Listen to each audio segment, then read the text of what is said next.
I can hear you. Let's get into it. Sweet. All right. Yeah. Ready to get canceled today? I'm going to get you this time. I was cracking up at your text earlier. We won't talk about that. Funny thing is, I don't even know if you're kidding or not. Does my I'm just playing. does my mic, like, what does my mic sound like right now? Because I feel like on our last episode, it didn't sound that good. It's Discord. Is it a Discord thing? Yeah, Discord sucks. Oh, really? Yeah. Okay. Wait, do you pay for Nitro? I think I actually did. I did because I had to link some like big video somewhere else. So I don't know. Is there something that helps me or something? Or is it just like whatever? I don't know. For me, it doesn't bother me, but I know that I have the benefit because I'm hosting it. Yeah, that makes sense. Just when I heard it, I was like, "Does that really what I fucking sound like?" No, you sound great. That's all good. No, you sound good. It comes from your chest. I have to do a lot of EQ to make my voice sound beefy. Yeah. Yeah. How you doing today, man? I'm pretty good, dude. Yeah, I mean, we should probably. Are we going right now? Yeah. Oh shit. Yeah, I'm done doing it. I was gonna say we should wait for the podcast. I'm done doing the intro stuff. I told you for me it takes me out of it, and then I have to build in the momentum. Yeah, things are good. Things are good. Morning podcasts are always kind of funny to me because like you're literally the first person I've talked to today. You know what I mean? What time is it where you are? It's 11. I mean, like physically. You're still married, right? Use my voice. Well, she's been gone for like 2 weeks. My wife travels a lot. Oh, that's she's gone usually like 2 weeks a month. She's always gone. Yeah, it's just how it is. She works in the automotive industry, and that's sad. Yeah, she works for the biggest automotive company in the country, and they just keep buying auto groups, and she's a part of the team that like sets them up, and their team is pretty small, so she like has to be there, and that's just how it is. So, but we don't have any kids or anything, so it's like just take advantage of it, right now and see what happens. But it is what it is. It's actually probably a big reason we don't have kids, to be honest, because she would just always be gone. It's planned not having kids? Nah, I just always figured we would at some point, but who knows at this point, dude? Do you want them? I mean, I never grew up. I was never that person that was like, man, I can't wait to have a family. Like that's my life and that type of stuff. I just always figured I would at some point.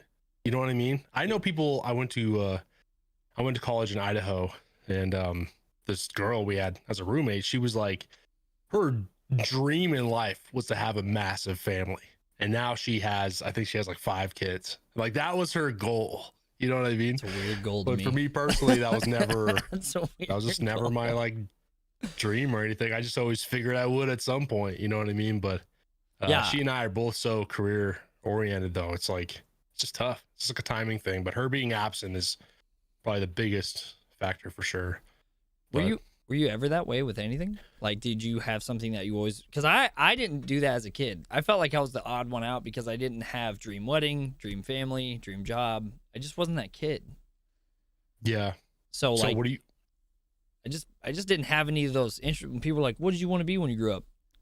Alive? I don't know. Like not made fun of. Like, I don't know. I kind of stopped the whole like, what am I going to be doing in 5 years, 10 years type, thought process. I don't know how I feel like things change. I feel like things change so fast. It's hard for me to even plan that out. And I just kind of focus on what I can control like this week. You know what I mean? Not even just this day, but like this week, what can I do this week to really progress, and what are the steps? And, because I have like a list on my computer every day or every night I update it for like the next day. What am I going to be working on and that type of stuff. And I know what I need to be doing and stuff. I don't always knock out everything on the list, but if I were to, I'd, be the best version of myself, I guess. But I have no idea what my life's going to be like in a couple of years. You know what I mean? I used to make fun of TikTok. I think I was going to download it. I used to roast that shit. And then I downloaded it and it changed and now, you know what I mean? Like we would have never know each other. You know what I mean? But I didn't know I'd be doing that. Like when I was 28, 27, whatever. Like I didn't know I'd be doing this whole shit. What was your first TikTok and why'd you post it? if you made fun My of first TikTok was you bitch. which is so weird. Somebody commented on it the other day, and they're like, "Wow, this is the first one," and I'm like, "That's actually funny." So I went to it, and it's me it's me getting out of my car, and like I heard something on the side of my house. So I'm walking over to like the side of my house with my phone, right? Just like a POV. And this little funny dog just sprints out of the side of my house and like goes to my front yard, and I'm just laughing about it. And that was it. That was the first video ever. Like I didn't know there was no niche or anything until like probably early 2020. But before that, for Were you just 5, like 6 shit months, posting kind of? Like just posting whatever you wanted? Yeah, for like 5, 6 months, because late 2019 I made TikTok. Me and Big E made it the same day, and we were going back and forth about TikTok literally every single day, like different findings, like does this hashtag work? Does this type of video work? What are people trying to find? Like, does watch time matter? Do all these things matter? Like every single day analyzing it, but at the same time just posting random shit, and Yeah. yeah, and then something clicks, you know, and then the pandemic hit, and I was just gaming, and I was playing a lot of Call of Duty because then 2019 came out, and it was a lot of fun. That was like my main game, and I just made a couple jokes about the game, and they just took off, and then I just was like, all right, well, I'm probably gonna keep playing this game, so I might as well just keep making this type of stuff, and it's like fun, it's like the type of content was fun to make. And I'm still doing the same shit to this day. So I can't stand you, bro. We entered TikTok completely different terms. I used it as like immediately as a tool. yeah. To like. Well, I wasn't creating content or anything though. Like when I got it. Neither was I. I was like, that was my shot. I was like, let's go. We're gonna make this a career. And you're just like, eh. Oh, yeah. You are the guy. I finally know a guy who has the it factor, and you do, and you don't know what it is. You just lean into it. It drives me insane. When I get like, a little glimpse at something that works, or something, like something happens, right? Like my first big video it had nothing to do with gaming. It was a Logan Paul boxing video, and because I used to, so when I had Vine, I had like millions of views on Vine and that type of shit. Did you? But it wasn't like me though. I was like curating content. So I had some videos of me, but I had the biggest ones were I would watch a lot of UFC fights, and I always knew that when I would see somebody knock somebody out, right? Like in live time. And this was when Conor McGregor was like at his peak. Ooh, and we were at Buffalo Wild Wings watching Conor McGregor, and he just knocks out I forget who it was. It might've been Aldo or something, but he knocks out somebody, and I was waiting for the slow-mo, and I recorded the slow-mo of him knocking him out. And I knew if I posted that shit on Vine, I would probably be the first person like in the world to post that video. Like it just made sense because it was a live replay, right? And I posted that immediately every single time. I did it like 10 times. It went crazy every single time because it just made sense. And then Logan Paul was fighting KSI I think it was the first time. And oh shoot. Yeah. Yeah, and that's when I just got on TikTok, and I was like, I'm just gonna do the same thing and just see what happens. I didn't think much of it. I was like, I don't know, just whatever. At this point, just still experimenting. And that video, like overnight or whatever, got like 1 million views. And I posted from their boxing match, I posted like 5 different videos, and most of them did really well, but one of them went crazy. And that was the first night where I realized like how powerful TikTok can be. Like all night, every time you refresh, there was new followers, new everything, every single refresh, every single second. It was mind-boggling. So right when I saw that, I go, okay, this app can be crazy. Like it has the potential to be crazy. It's doing it right now if I just do shit for myself. And then that's when I really like leaned into it. You know what I mean? But I got that glimpse of like how powerful this shit can, be. So did you feel weird for making fun of it and then hopping onto it?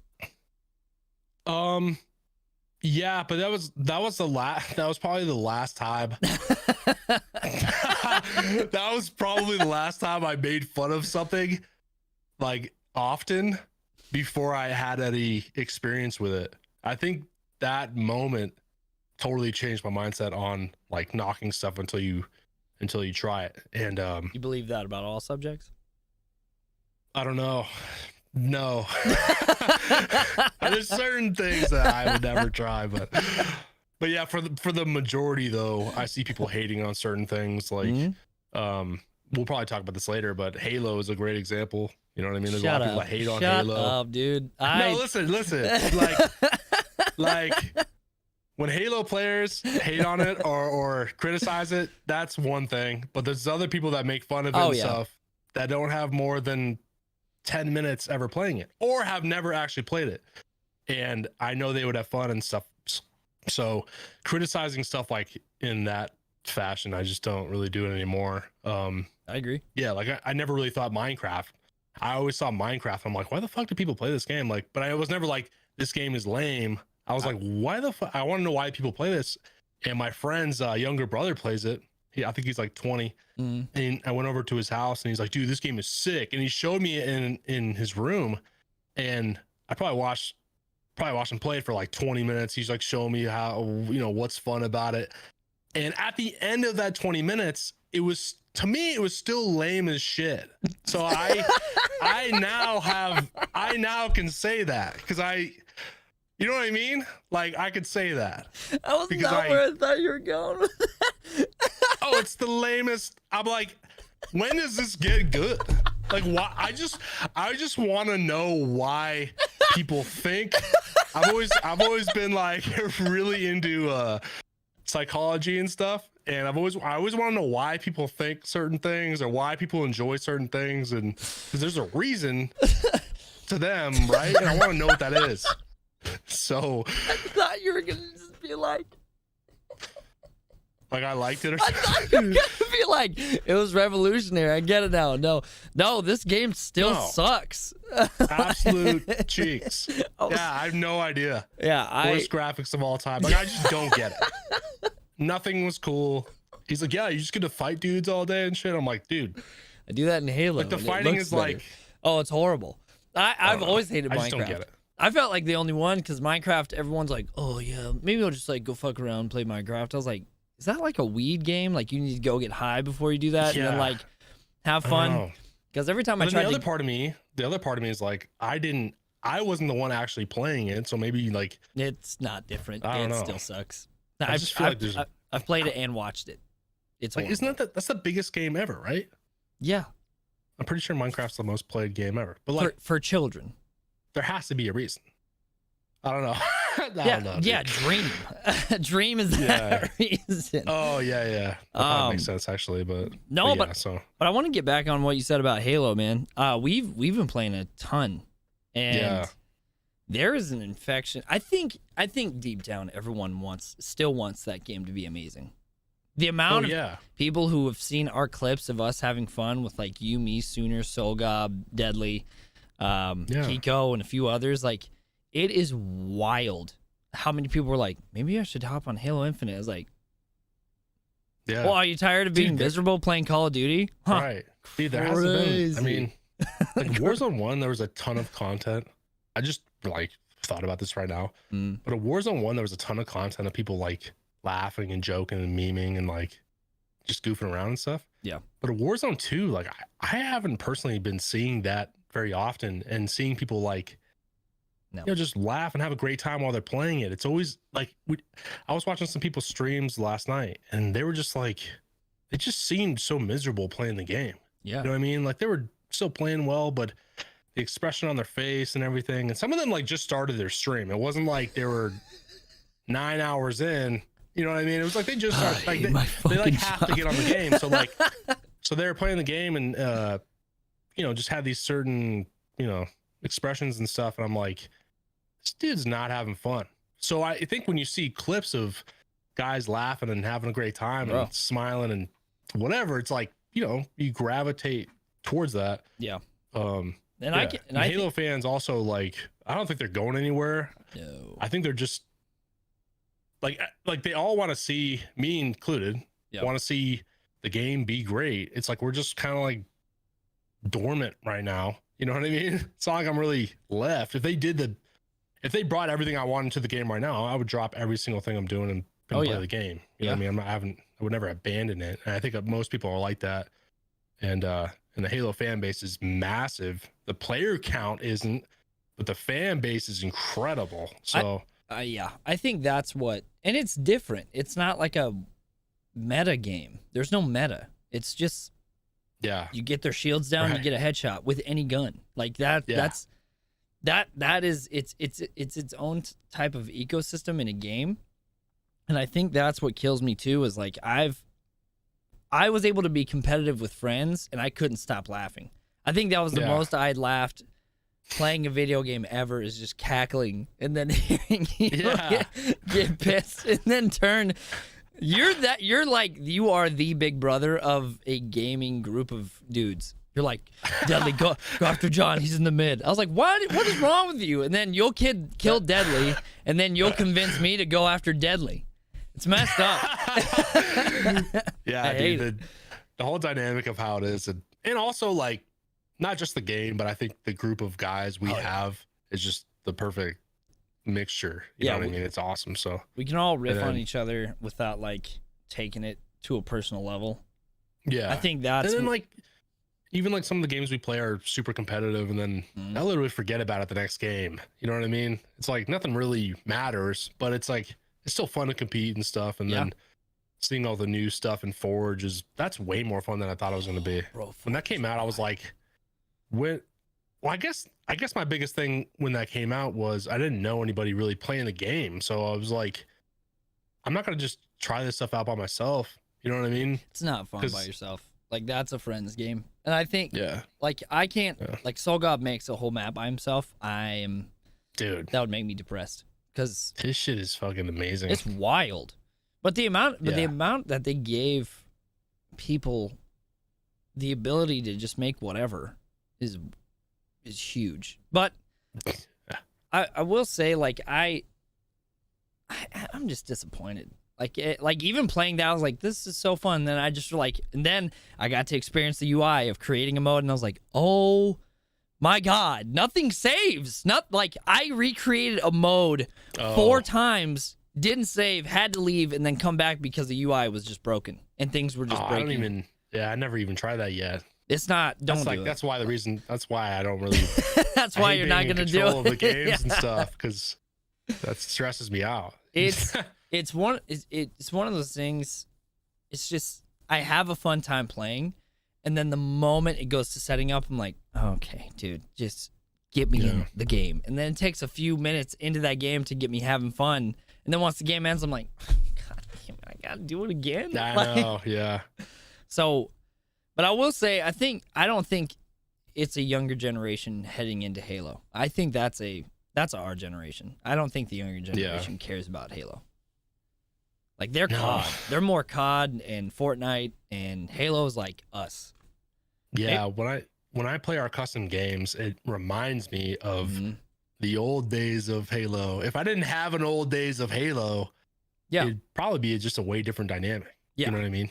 But like, that was the reason I liked Halo 2. It's like my favorite game ever. That's the reason I like that game so much, is because right after school, you went home and got online, and all the homies from school like just hop back on, and you're like just hanging out. It was it was like the first social media pretty much. Yeah. And you're hanging out, you're talking, you're playing games. It's the exact same thing as what we've been doing, and now I get to kind of like have that again. It's like, it's awesome, but it feels identical to those days. So yeah. Sooner I think I said this, but Sooner brought up an idea. He goes, as adults, we need to make a LAN party, and imagine us adults and then getting drunk. Like, how that would go. Like, how that would go. Dude, we'll do it at the next TwitchCon. I think that'd be amazing. But no, I think I said this to you, and you're like, no, you'll buy Halo. I was like, if they make another Halo after Halo Infinite and it's still 343, you're buying it. No, I'm not. I didn't buy Halo. I mean, it's gonna be free. If it's free, I'll do it. But you're I'm not trying it. Yeah, I'll try it if it's free. But Halo 4 and Halo 5, I did not play. Yeah, I didn't either. So why would I play the next Halo if they fix it, maybe. But if they leave it in the state that it is and then go on to the next one, There's no shot, bro. You're playing it. I'll play it if it's free. I'm not if it's free, buying, bro. Yeah, I kind of regret buying the campaign. I mean, I don't know. We were gonna play it until somebody Yeah, what happened with that? Oh yeah, Deadly. Did we ever figure out what happened with that? Like, can we play it now? I think it's just Deadly. He hasn't given Yeah, us, like his Xbox or something. he plays something. Or something happened. I thought it was an Xbox. He had an thing. Xbox Game Pass thing? Yeah. Yeah, I want to play that campaign, do 4-player because I think that'd be fun. And Dude, there's the just campaign. The campaign is. The game is beautiful. Yeah. Like, I haven't played many games that will visually look or even sound as good as Halo. Like, yeah, they just nailed it. But there's just some glaring things they just didn't put in the game or didn't. Did you? They didn't even launch the game with a Team Slayer playlist. Like, that's unbelievable. That is like Halo 101, dude. That's not some No way. fucking. There was no Team Slayer playlist. Yeah. And then even ranked right now, it's just ranked arena. It's not ranked Slayer, ranked double. I mean, there is ranked doubles now, but there wasn't like a week ago or something.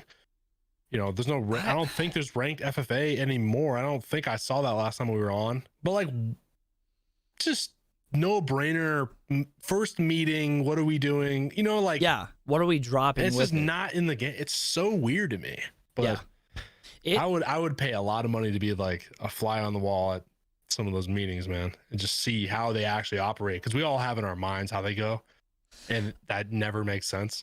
I mean, it would be weird to me if like if it was hard to make a UI or hard, but the fact that people are making free things and being like, hey, I cleaned up your UI, what do you think? In like a couple days they do that. People with like full-time jobs.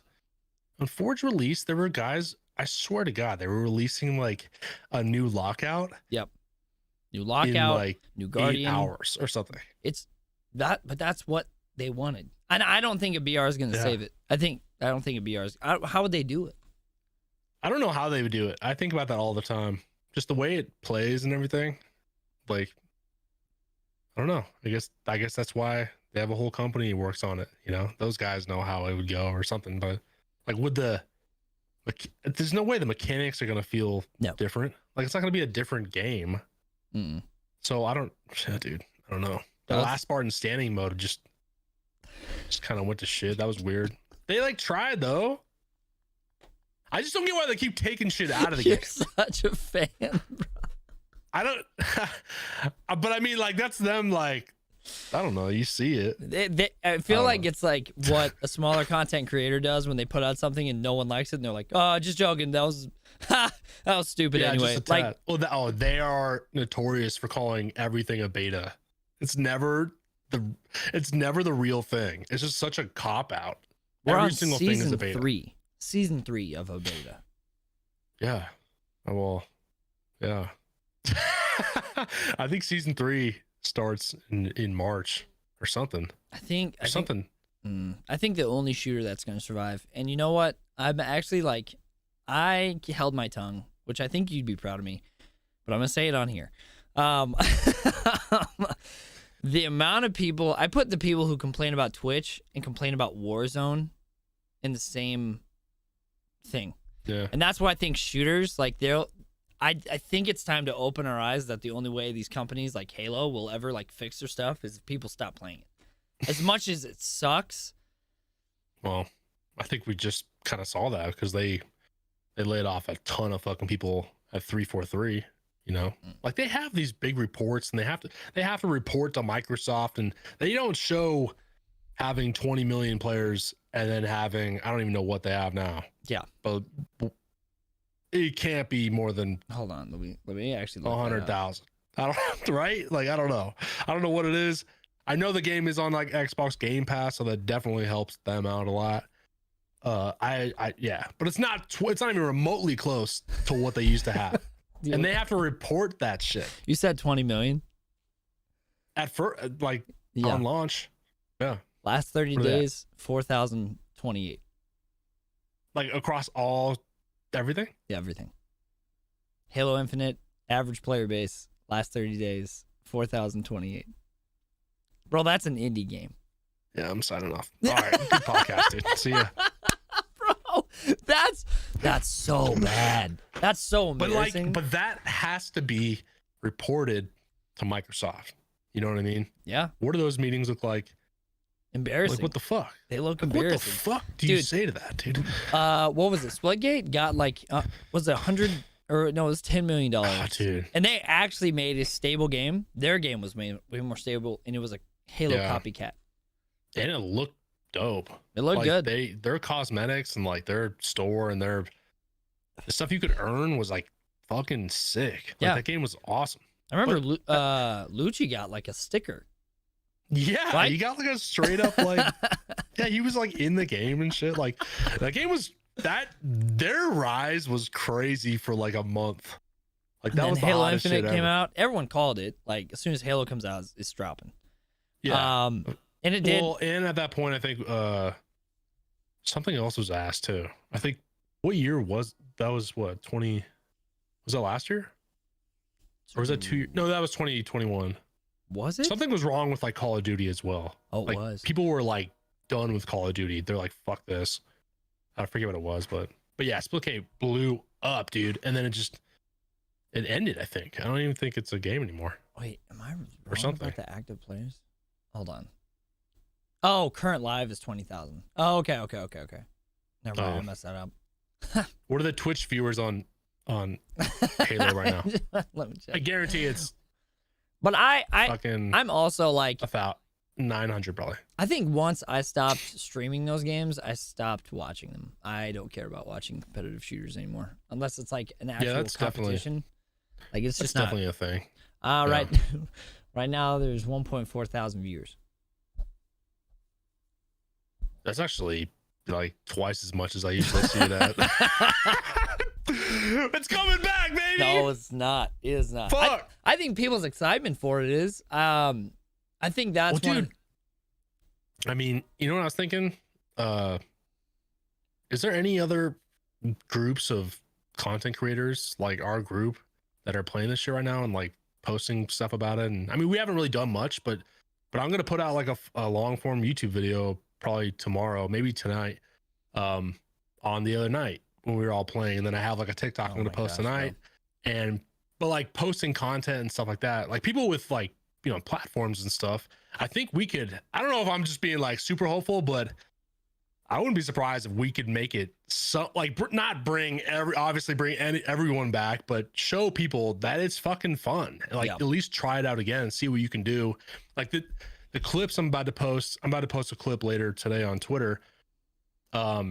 With like the super fast mode where you can fly through the air and all that shit. Like fun, I don't think most people know you can do that type of shit. You know what I mean? And you can make great videos, you can make funny videos, you can all that kind of stuff. So I don't know. I think our group together and the people that also want to join, like Rob and just other people that are interested, if we're all creating content, dude, I mean, who knows what happens in a few months? You know what I mean? So I don't know. I think it'll be fun if we can create custom modes. It's gonna be great. But if they always have to rely on content creators to get everyone around, I'm not like. I'm excited. I'm excited to do that in the future, but I'm not gonna keep doing that. I hate hosting that much, to where it's like getting everyone ready, getting all the stuff there. Like, if it was, like if there were tournaments that, like, if we could run tournaments, I think we can get excitement on it. But getting people back into Halo, I just don't see. It's like I just don't see it happening. Yeah, there might not be much longevity. I mean, people may try it out, but maybe, I don't know. Maybe they see that like excitement and they actually do something about it.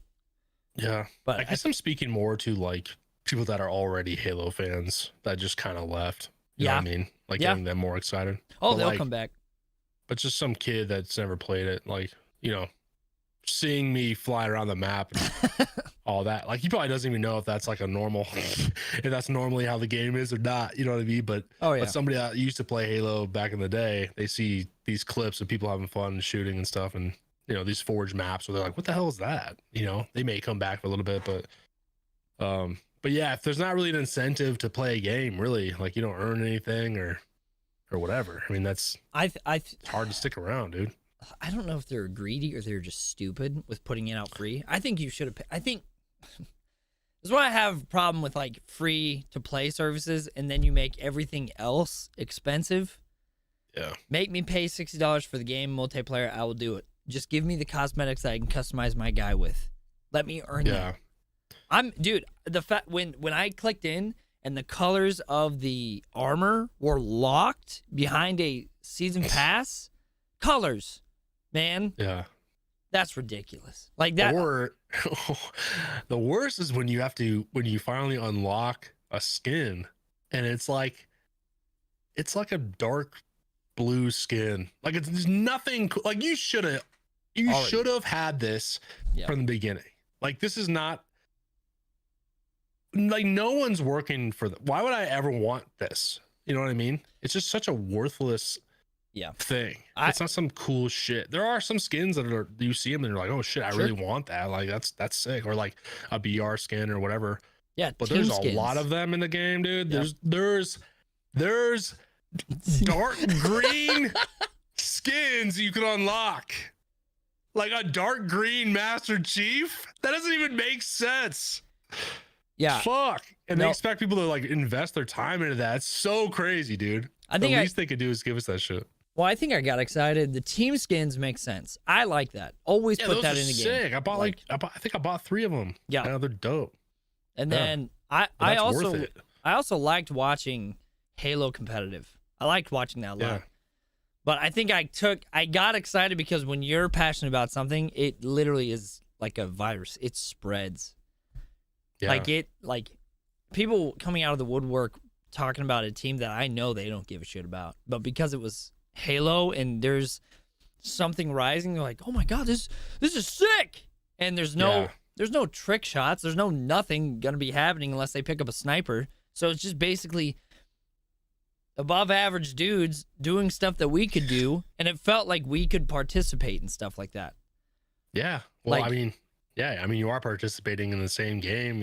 It's all about being a part of a culture. You know, that's like the pinnacle of the culture. Those are the best of the best. It's like you want to watch those, and when you're kind of doing something super relatable, you know. But yeah, dude, competitive Halo's I think it's still pretty big. Like when they do these big tournaments and stuff on Twitch, there's usually I think there's over 100,000 viewers. Like it goes crazy. Like that's what I'm saying. Like everyone's here. Like the fans are still fans. It's just what they have at their disposal is just not very good to play. You know what I mean? But now with the new Forge shit, matchmaking is ass. Like we played that the other day.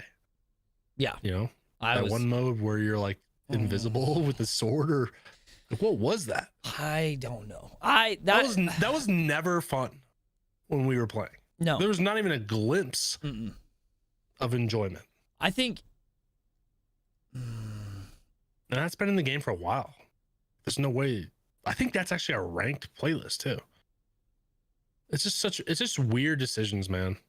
It sucks. Yeah, I haven't been a fan of. I think once I exited the competitive scene, unless I'm with friends, I can be competitive and have a great time with friends. I don't know why it is.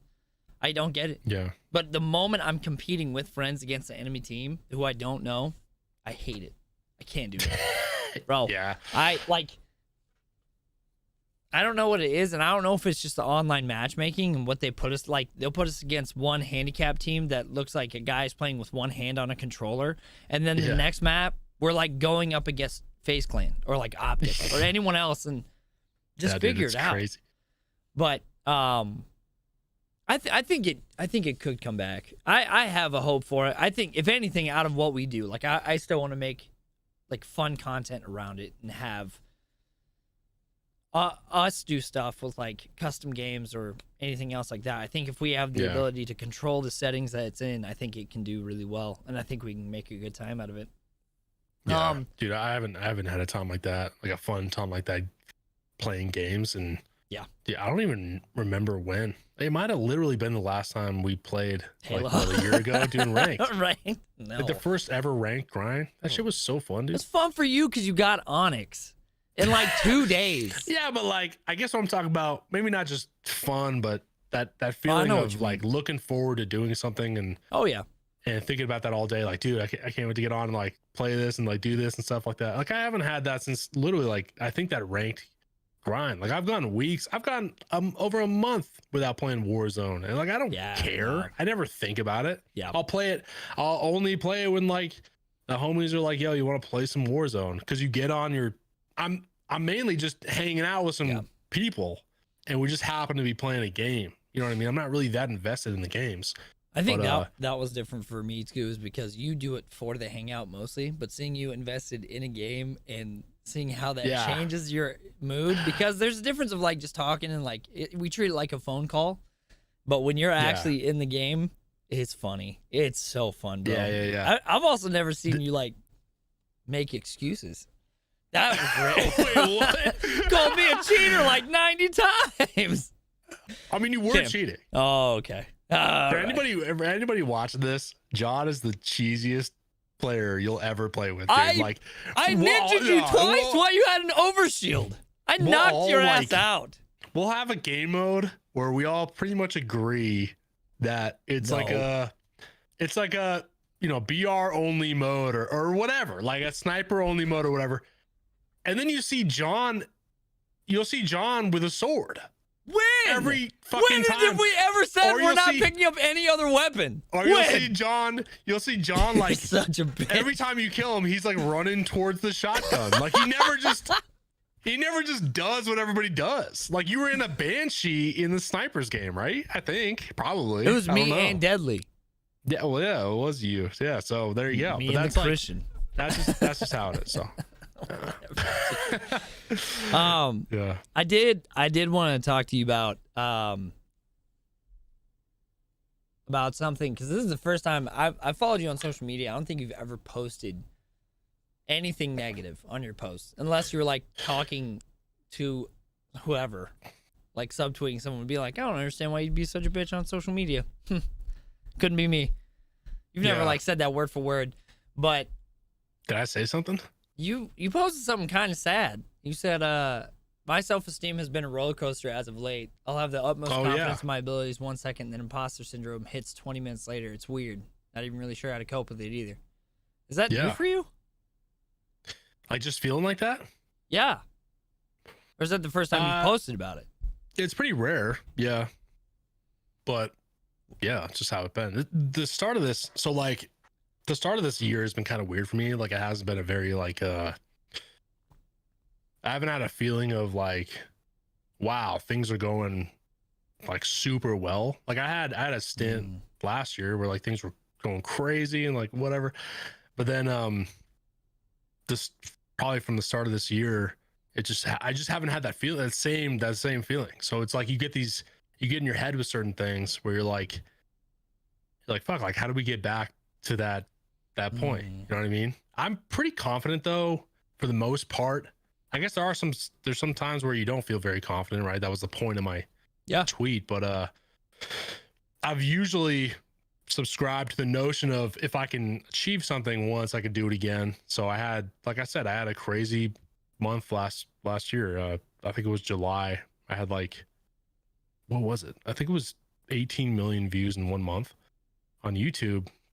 And it was nuts. And like, I haven't had anything like this past month has been probably my worst month on YouTube since I started doing like shorts and, things just are not going well and stuff like that. But to me, I'm like, well, if I can do that again, if I can do that at one point, I can do it again, because I'm not doing things that much different. Like I'm still doing, same type of comedy videos. Like I can get back to that point at some point, but I'm not literally there right now. I'm still in the part where it was like, life's all about ebbs and flows and shit. And right now I'm just like, on the way down, but I'm trying to get back up. So I'm trying to get some, I'm just haven't had a real like W in a while. You know what I mean? That's how I feel. Like an 18 million a month W?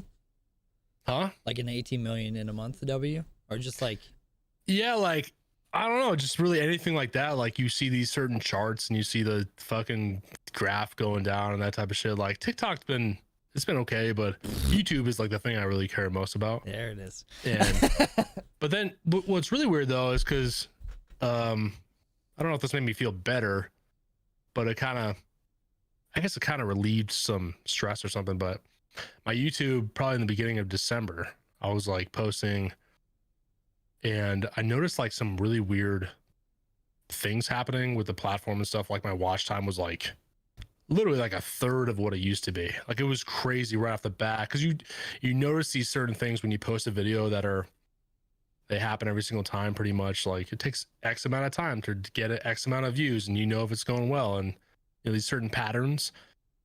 And from the beginning of the December up until like shit, it still seems like it's pretty much now. The average watch time was like really fucking low, and I wasn't getting these pushes on my videos like usual. And I was like, fuck. And I'm like the last person on earth to like blame a platform, or I roast people all the time for doing that. Yep. You know? And so I'm the last person to do that. I always just, take accountability for that. I'm like, well, I must be posting about the wrong stuff, or I need to find a different subject, or I need to, I need to fix something. And it's not like somebody needs to fix something for me. But then I talked with some other people that have like way bigger YouTube channels than me, and they were all saying they're dealing with the exact same thing. So when I heard them say that, I was like, okay, that's actually great to know that it actually is an issue with the platform and not me. But at the same time, it's still happening. So, how do we fix it? Yeah, but you're putting in the same amount of work to do stuff, and you're just getting this crazy result, but you have this something's happening that I have no control over. So it's just kind of like a deflating feeling. You know what I mean? So, but I am a very positive person. I just feel like everything will get back to normal at some point. But that along with like, it's super cliche, but like the shitty weather, right? The shitty weather, that really just fucking, like this time of year just always kills me. You know what I mean? It's like, I hate it. It's always dark, and like, I feel like it's sunny out right now, which is great. And I feel way more motivated just literally by it being sunny. I'm not even outside. I just know it's sunny, and I feel different. You know what I mean? Yeah. And then also there's other things that like, my diet hasn't been that great. It hasn't been nearly as, dialed in as it was in the past. Like it's been off. I've been like having, nights and days where I just eat like shit, and I don't even know why, or I'll do really well, and then I'll just eat like shit. I'm like, what the fuck am I doing? And then I just keep doing that shit. And then I'll have other nights where I stay up way too fucking late. I'm like doing all these things that are not helping me. That's my fault. And then I mentally feel off, and I'm like, yeah. So a lot of it I feel is self-induced from really just a lack of discipline. You know what I mean? And falling off the wagon. I took a week off from the gym the other day. Like I don't think I've done that since I was a kid. You know what I mean? Like that was a weird thing, but it's a downward spiral, because I eat like shit, I feel like shit, and if I sleep like shit, then I wake up feeling like a zombie, don't want to do anything. And if I don't want to do anything, then I'm probably not gonna cook my own food when I have fucking DoorDash on my phone. You know what I mean? It's just like this big spiral, and then I'll feel super uninspired, and then I won't make videos. And then if you're not making videos and putting them on YouTube, then YouTube doesn't favor channels that aren't consistent. And then it's just like this big fucking thing. But once again, like I take accountability for the vast majority of it. Beside that, like YouTube glitch, like whatever that is. Yeah. I think that's why the majority of it is definitely me, for sure. So I was just like, fuck, man, like what am I doing? You know what I mean? So I think that's where I saw that tweet and I was like, oh no. Like, because you don't. Yeah, it's a weird thing. Yeah, you don't talk. I've never seen you give into that, so it was weird. And I think there is a difference too about blaming a platform and then being like, hey, my content's not changing. I'm not doing anything different. It's all the same. Right. Is anyone else there's a difference in asking, is anyone else dealing with this? And then just full blown going like, oh fuck, TikTok, fuck YouTube, it's all against me Yeah. because I'm Big Rob Energy. like Yeah, I'm that's just the 6'2" last and thing I'd handsome ever- and have straight teeth. Like it just doesn't. I don't have straight teeth. Yes, you But, do. Even No, I Knackers literally said use that. Invisalign to straighten my teeth out, but And you have straight. Yeah, okay. But no, it just looks like it. But when you said imposter syndrome in the tweet, do you think that like you've worked for it like hard enough, or because imposter syndrome, as best as I know, is like something like you don't deserve any of the success that you got. Yeah, I think it's more correlated to just seeing views go way down and just stuff like that, I guess. I don't know. How Or something. I also follow a lot of like super talented people on social media. You know what I mean? Yeah. And it's weird seeing and some of these guys most of them don't even do what I like. We don't even make the same type of content, but I'll see them just putting out like incredibly high quality content, sick edits, all this kind of shit. And then in a way, it's like, it's weird. It's like inspiring. And it's also like, maybe at sometimes like not motivating. It's like uninspiring because I see it and I'm like, I don't know how to do any of that shit. You know, I'm not even remotely on the same level as this guy. You know what I mean? And a lot of these people have way less followers and all this other shit than me. So I see that and I'm like, the fuck? Like, why isn't this guy fucking massive? Like, do I really deserve like everything I have and what's going on for me? It's such a weird like mental thing. But in comparison, I think one of my biggest issues too, along with like about what I was saying with diet and discipline and that type of stuff, is I think I need to consume less content, to be honest. Yeah. And create more and consume less, because what you consume that affects how you think. You know what I mean? And what you think affects, everything you do pretty much. So yeah, it's just like I just need to snap back to my normal self and feel like I don't feel like I'm like the optimized version of myself. And I don't feel like I know what the optimized version of myself is. And I've been there before several times where I'm like firing on all cylinders and I feel great and all that. My habits are awesome. My habits are super healthy. And I'm just like, everything's going well and stuff. And I'm just like, I feel like I'm like 40% of where I should be. And it's disappointing, but it's the truth. And I tweeted that mainly because I think there's a lot of power in being vulnerable and showing these people that just fucking happens to everybody. You know what I mean? Even people they may perceive as being successful or something. It's like, look, dude, like, fuck, look how I'm thinking right now, So I saw more value in tweeting that than holding it in. Yeah. And no, the way you did it was good. Yeah. I mean, that's where I think it is like, one, comparison is the thief of joy. It is. And social media does such a it's a great job, but does such a shitty thing to our mind to where we look at it and go, oh, fuck, I just put out this thing that I made in 20 seconds and you're spending hours on an edit. Why do I don't put any of that effort, like immediately, just like this barrage of shit. It's like, dude, I guess, do you feel like because you don't put in that, like you're I tried doing stuff that you do where like you come up with content day after day after day. It's exhausting. I can't fucking do it. Like there's a reason why I get angry and I do a YouTube video. I have to be passionate about it. I can't do that. But that is a discipline thing for you because you're I heard that's similar to like what I have to do though. Because you get angry, but you're really just passionate about something. You know what I mean? Like I feel way more exhausted and like it's a chore or something when I don't have an idea and I'm like, I need to make a video. It's the worst.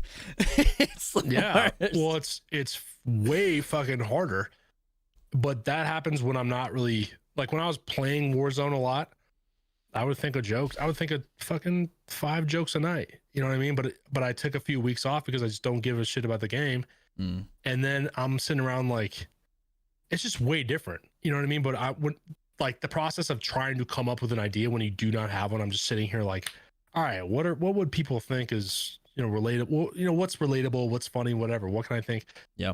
But if I'm playing and some bullshit happens and I'm like, that's a fucking video. Yeah. Me making the video, that's cake. You know what I mean? And you know, I don't script, I don't write out any skits I do. Like every single line is just pretty much improv, I guess. But it's easy to do that when I am passionate about something and I just know where the joke's gonna go and that type of shit. But yeah, it's way more of a chore and stuff when I am just doing it. But Absolutely. Well, I was watching. There's a musician that I like a lot. His name's Pogo, and he I found like a second channel he made. He was like blowing, like he only had music stuff, and so I looked up Pogo, and he just released his second channel. It's just him, and for me, like I've loved his music for so long, so he just released all these videos about him, like how he does his work, how he does his, and he like does trap music basically, or he's interested in trap music. And he put out a video on how to be productive with creativity. I've watched that video 3 months ago every week, and how but everything that he talks about, he goes, I don't go on social media unless there's a purpose. He goes, then he made another video about how social media like warps his mind. He's like, it's a big ego game. So I only go there to promote my work, use it as a tool. Otherwise, it's off my phone, on my desktop. It's not good for me. He goes, and one thing that like I try to skip over every time, he's like, and I work out like 4 times a week. He goes, I have to. So that I think is garbage and is just his shitty opinion. Yeah, it's a waste of time. Yeah, but he talks about that, like how to like nurture the creative space, because you can't plan it. You can't plan creativity. You just can't. Like you can be in a an environment where there's good soil for that creative idea to grow, but you can't just plant a flower out of nowhere. It just doesn't work like that. And dude, that's the biggest thing with me. Like if I'm doing unhealthy things, like eating like shit or sleeping really poorly and waking up, like if I go to bed past like 1, the next day is fucked. Like me mentally, like I cannot, it doesn't matter how much caffeine I have, like all that kind of shit. Like I'm just not creative at all when I am just not healthy. I mean, okay, like it makes sense, right? But when I'm like so but I totally get what he's saying. I gotta watch that video. Oh, dude, I'll send it to you. It's wild because he's massively creative. Like he makes music out of like old Disney sounds. Like he'll take a voice and edit it with music and make a whole song out of it. And so like I've loved his stuff, but to hear, I guess someone who I've like idolized creatively is like, yeah, there are drought seasons, and he goes, and you have to give yourself grace for that. Yeah, because when you start stressing, that's hard to give yourself grace. It is, especially with creativity, like your job, like everything's so fleeting, you know, and like I guess you just feel like if you don't do shit for a little bit or something, then that's it. Yeah, it's just it's weird. Part of it's like not even that. I don't think it's that false either.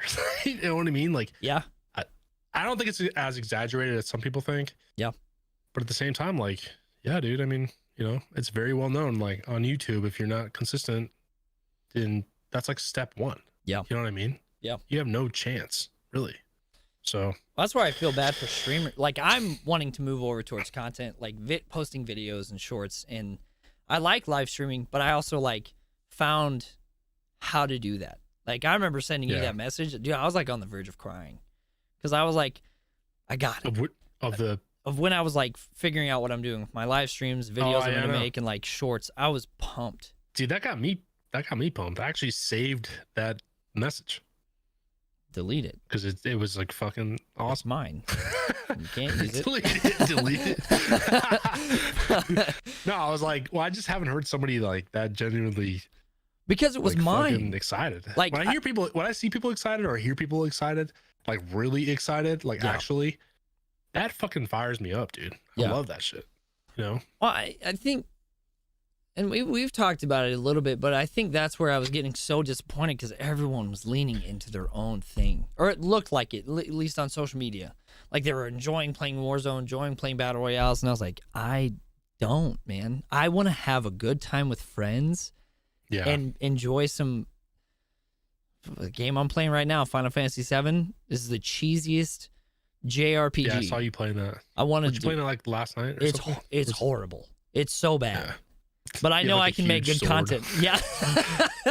Or whatever. I don't know anything about that game. I just know you have a monstrous sword. It's massive. And the guy's arms look like my arms. Makes me feel good about myself. But like, even in that, like me getting angry, I'm enjoying making that. So like with everything that I was able to do, I've lined it up to where I'm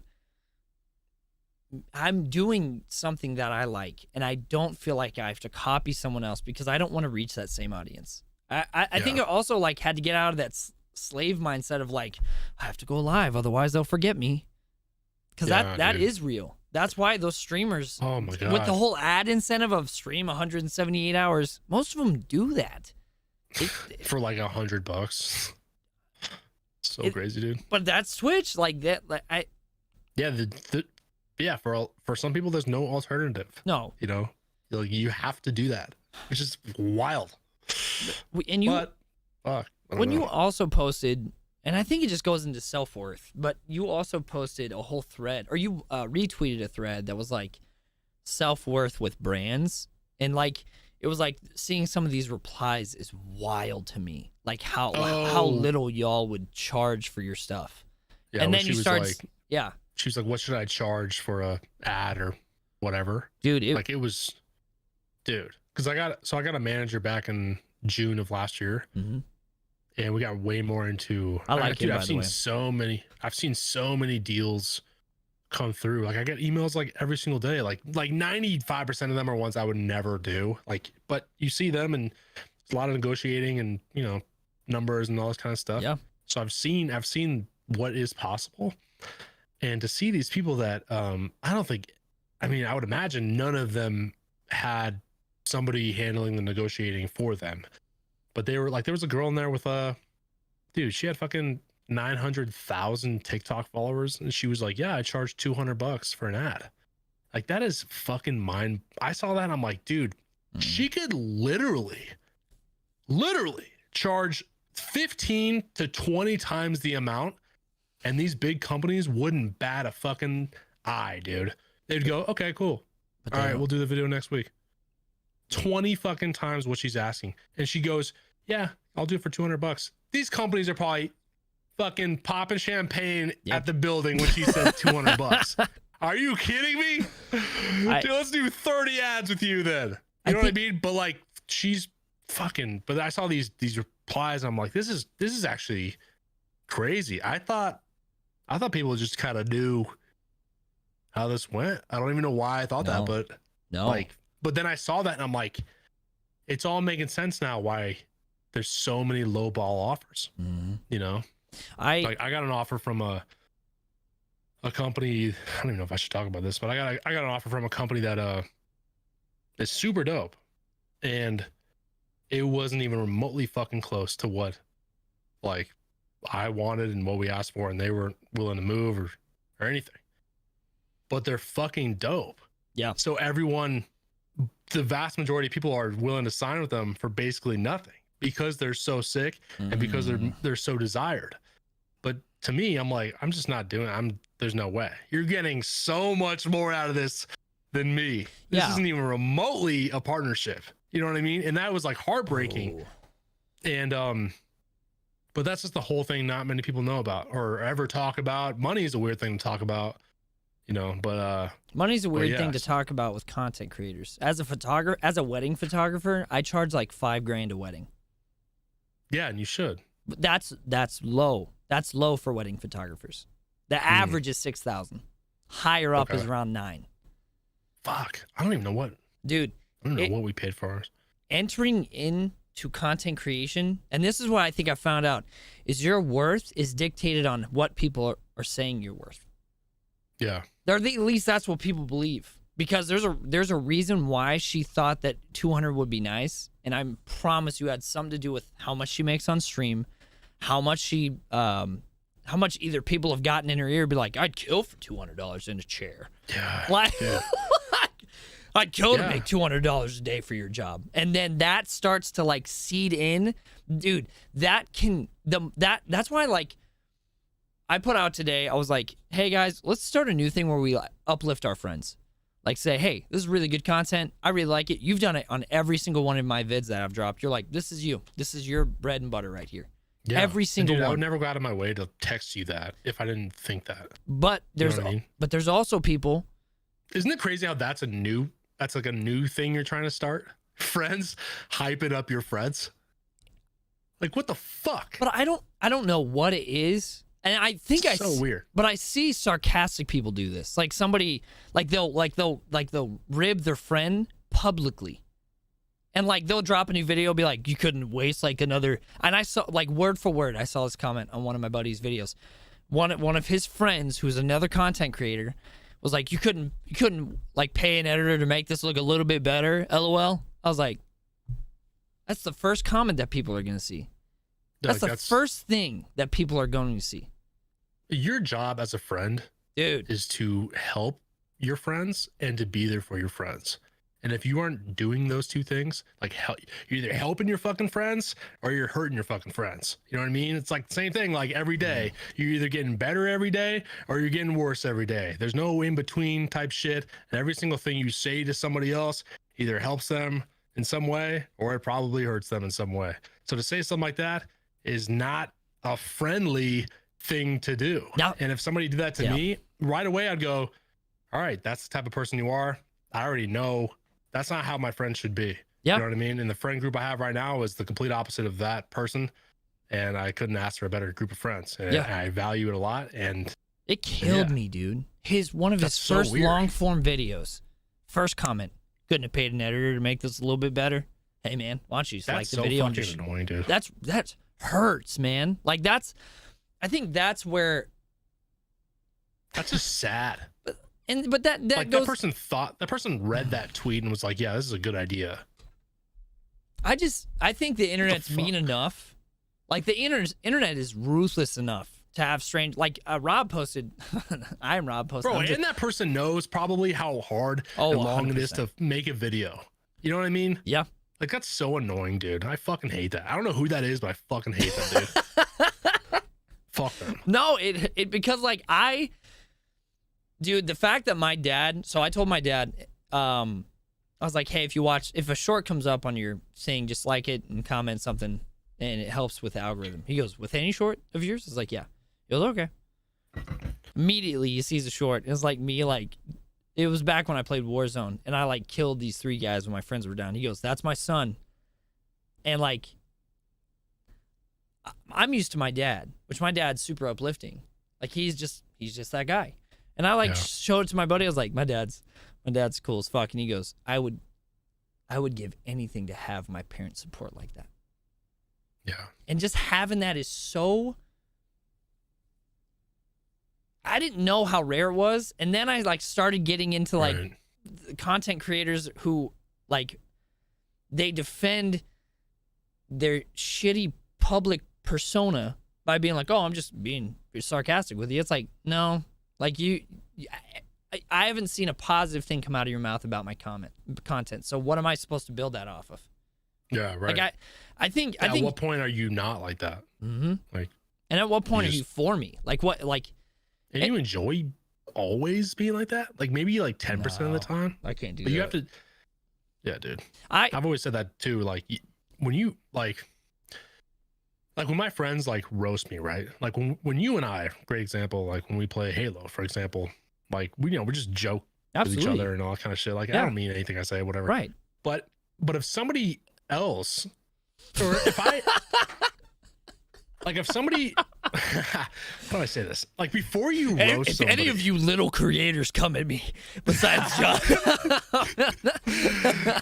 No, I actually tweeted this before, but this is a while ago. But I said something to the effect of like, before you roast somebody and just joke around with them too much, like you got to make sure these people know that you actually care for them and like. Love them. Absolutely. Because if you're just roasting them and they don't know this other side, you know, that where you actually do clearly care about them and their well-being and stuff, then Yeah. literally just being mean. Just being a You know what I mean? douchebag. Yeah. Like you're being an asshole. Like you're not roasting. It's not a fun. It's not a fun thing. They you're don't know bullying any them. other side of you. You know what I mean? Like you're just being a bully, right? But like, I think so many of my friends need to see this. All my friends know how. Huh? There's so many people. I'm clipping this and I'm putting it on social media. Be like, hey, you need to like send this to a friend who does this. And it's like, oh, I'm just joking. But you haven't been nice to me. Like you've never encouraged me. Like yeah, the encouragement should be 90% of the time. Yeah. You know what I mean? Yeah, Like, I think that's what. Like I've had friends. I think I did this with you because you were like, oh, we could keep doing podcasts together. I was like, all right, if your brand survives it. Like, and like, I made that joke to like one of my friends, and he was like, you actually believe that? And I was like, what do you mean? He's like, you believe that you don't like deserve Rob as a friend because you're just like, he goes, don't do that. I was like, and it was uncomfortable because like I was just like casually joking. He goes, no, you believe that. You're done. Like, stop. I was like, okay. Is it more that, or is it more like you believe like you're, brand risk or something? I think I'm a brand risk. I think Like, with why all do you think that though? I've had friends, I won't name them because I actually do, I value them, but I've had calls with people who said they had conversations with people who were like, hey, don't hang around John. Like he's a liability. I was supposed to be in a bunch of like TikTok creator groups, and then I started like voicing my opinion. Yeah. And they were like, yeah, fuck, like don't bring John around. Like he's too much.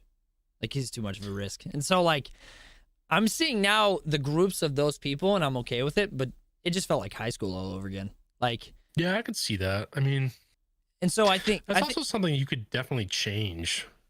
You know what I mean? Like you could, like, how people convey themselves online and how they, things they say. And, I think over time, everybody over time just becomes a little more mature with this stuff and knows what to do and what not to do. And you could change, like, I mean? I think there's changes I have made that have made me more palpable, but there's things that won't ever go away about me. Like I can't help but get loud and excited when I was playing Halo with you guys. I could, like, dude, I was genuinely could not stop laughing every time I shot you. I wasn't trying to be toxic.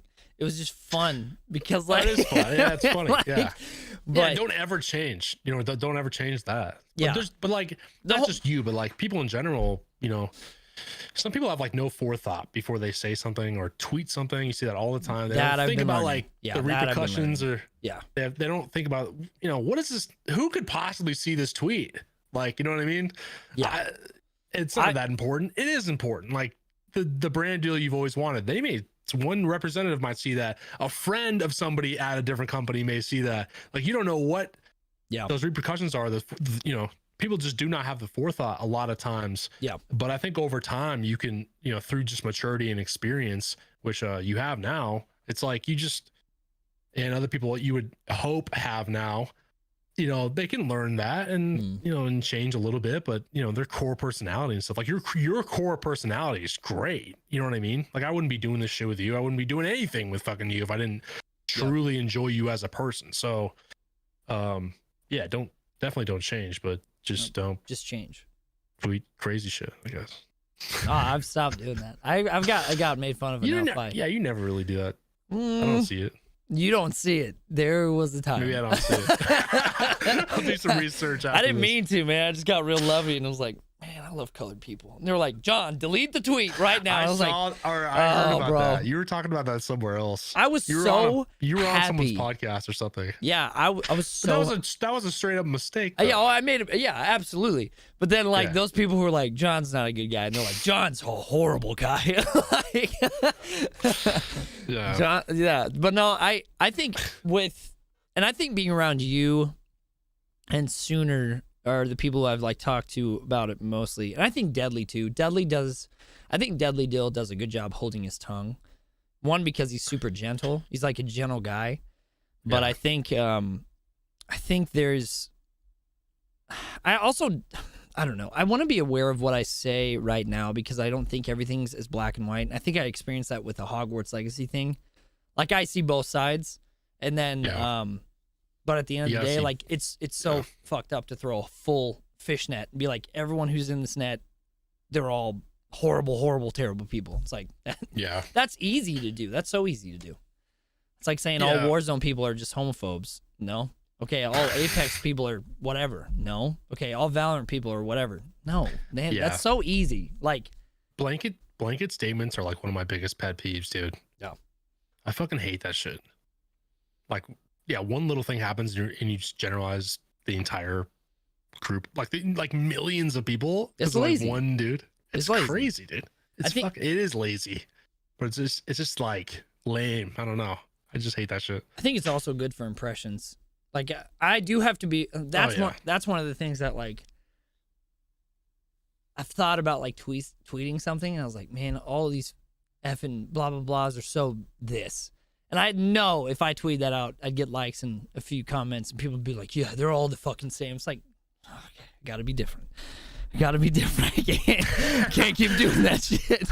Yeah, I mean, tweeting stuff for engagement stuff is, you know, it's cool every once in a while. There's also a game of like social media, right? You know, like that's the biggest thing with social media in general. And like YouTube's probably the biggest one, but we're just creating content in general. But like trying to stick to exactly what you love as well as like play the game of these platforms. And at some point you have to play into them a little bit to have success. So writing that balance.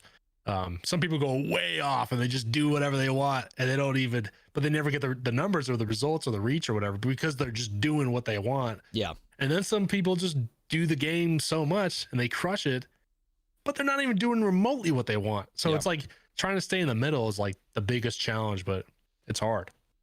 I think that's where I want to be. I want to enjoy that.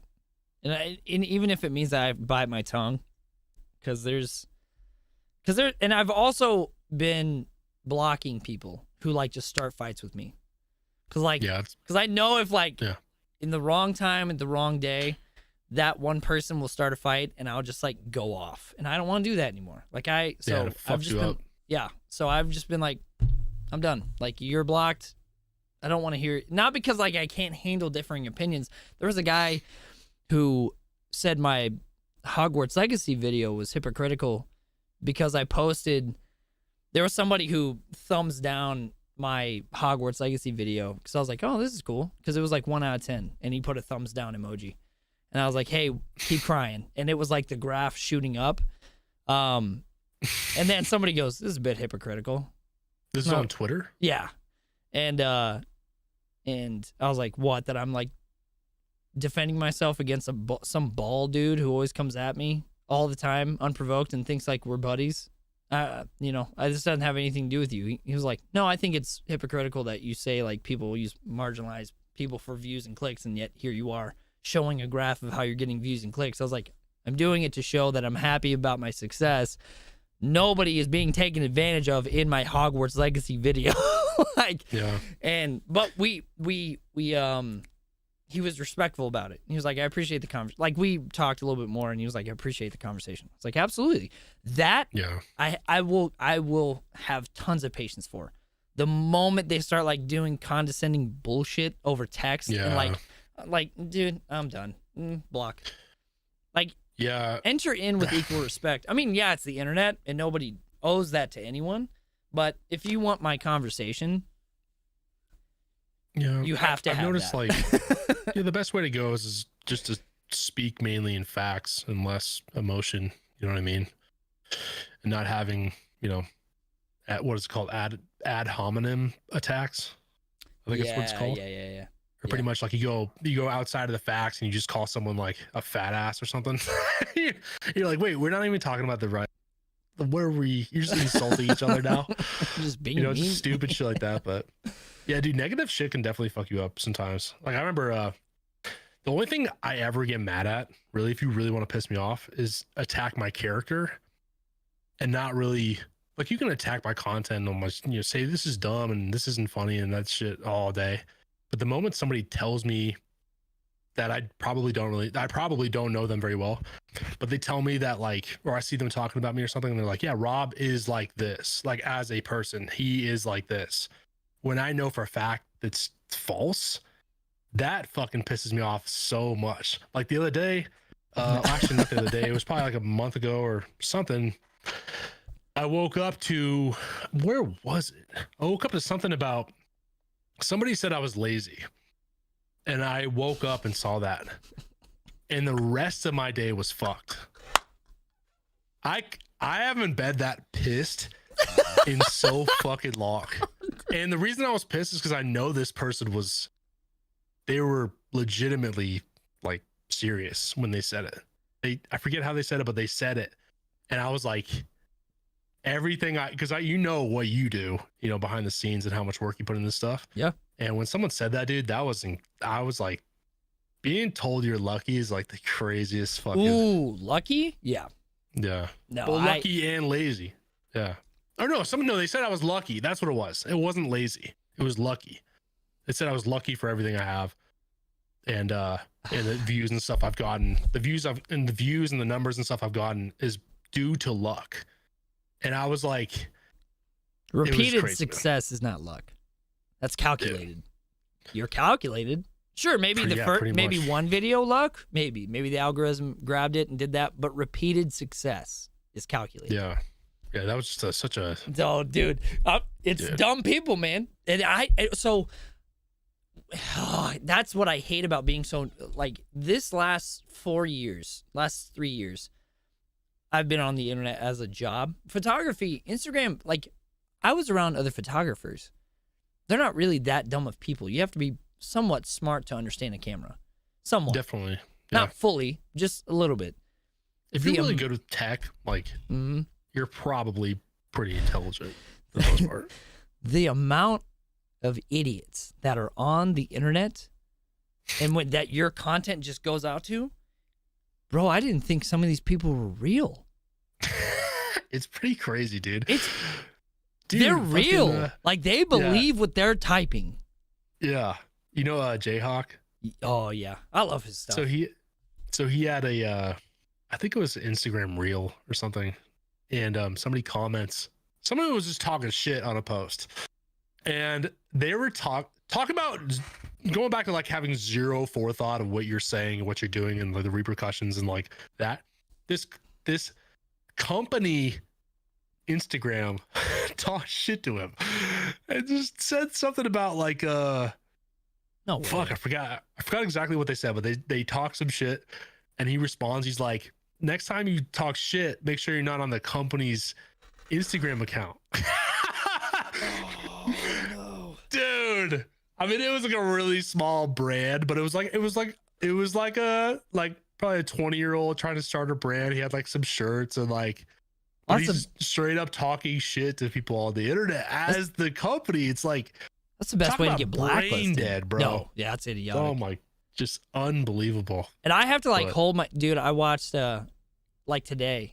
I've stopped. I have to stop going into other bigger channels' YouTube comments.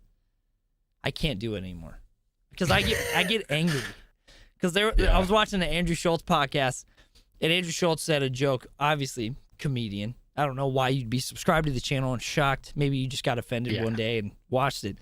But somebody was like, imagine being so out of touch as a white comedian that so-and-so is on there. And I was like, I almost started commenting. I was like, what am I doing? What am I doing? Like, I was like, but that's that's a big step though. You know what I mean? But you realizing that and being like, I'm not going to do this. I'm better than this. But I would love to be able to just read and just enjoy and have a laugh. Like I know friends who get horrible comments on their videos and they just scroll through it and they laugh. And I was like, I want to get there. Yeah. I want to get there so bad. Like I was doing that with my wife probably a couple months ago. We were just going through because I used to have videos with her in them. Yeah. And one of my biggest videos ever was with her in it. So we were going through the comments and there was a lot of like most comments were like roasting us or roasting her or whatever. And we were literally just on the bed scrolling through them, like laughing our asses off because it was just, I don't know, it's just funny, dude. You just get to a point where you realize like none of these people matter. And I always think about how they all left this comment and they just went on with their life. Like they're not invested in this like conversation. So I'm not going to invest in this conversation. Like there is no conversation. It's just a meaningless, stupid ass comment. Yeah. You know what I mean? That helped your, she's a strong woman for seeing that shit. Yeah. Yeah. Like, it wasn't about like her looks or anything. So maybe that's probably why, I guess. But yeah, she is a very strong woman for sure. But like if everybody in the comments were maybe talking about her looks or something, that might have been way different. But she just did something really dumb. So she like painted, Which video was it? It was her. Was it softball? She like painted this room over there. Okay. And she used like the wrong. It was like grit or what was it? It was white. I forget what she was doing. It was like a gray wall, and she was trying to like match the paint or something. Mm-hmm. So she used this paint. It ended up being like the wrong shade, so it all dried like super dark, and it looked horrible. It just looked horrible. And I just panned around, and it was a real simple video, or whatever. But all the comments were like, you know, is she blind? And like all these just fucking so funny. So it was funny, but you know, I mean, they're all insults, but it was just like, you know, just who are they? More worth. Yeah. Just like stupid, silly shit. So I think, no, that stuff is always wild to me. I tweeted about getting negative comments the other day too, about how like I watched somebody's video, or who was it? Responding to one, or not responding to like positive comments, but only negative. I've talked about I watched that. Somebody's YouTube video recently. I forget who it was specifically, but they had a lot of comments. They had probably like 60 to 70 comments on their video. Yep. And the one comment they replied to was somebody just a more negative comment. Yeah. You know what I mean? But they had these other, like 60 comments of people saying like, dude, love the video, love the style of video, like bringing up different questions, like saying, you know, love seeing this side of you or whatever, you know, like just all positive feedback. Yeah. That would have cherished, you know, a response. Yeah.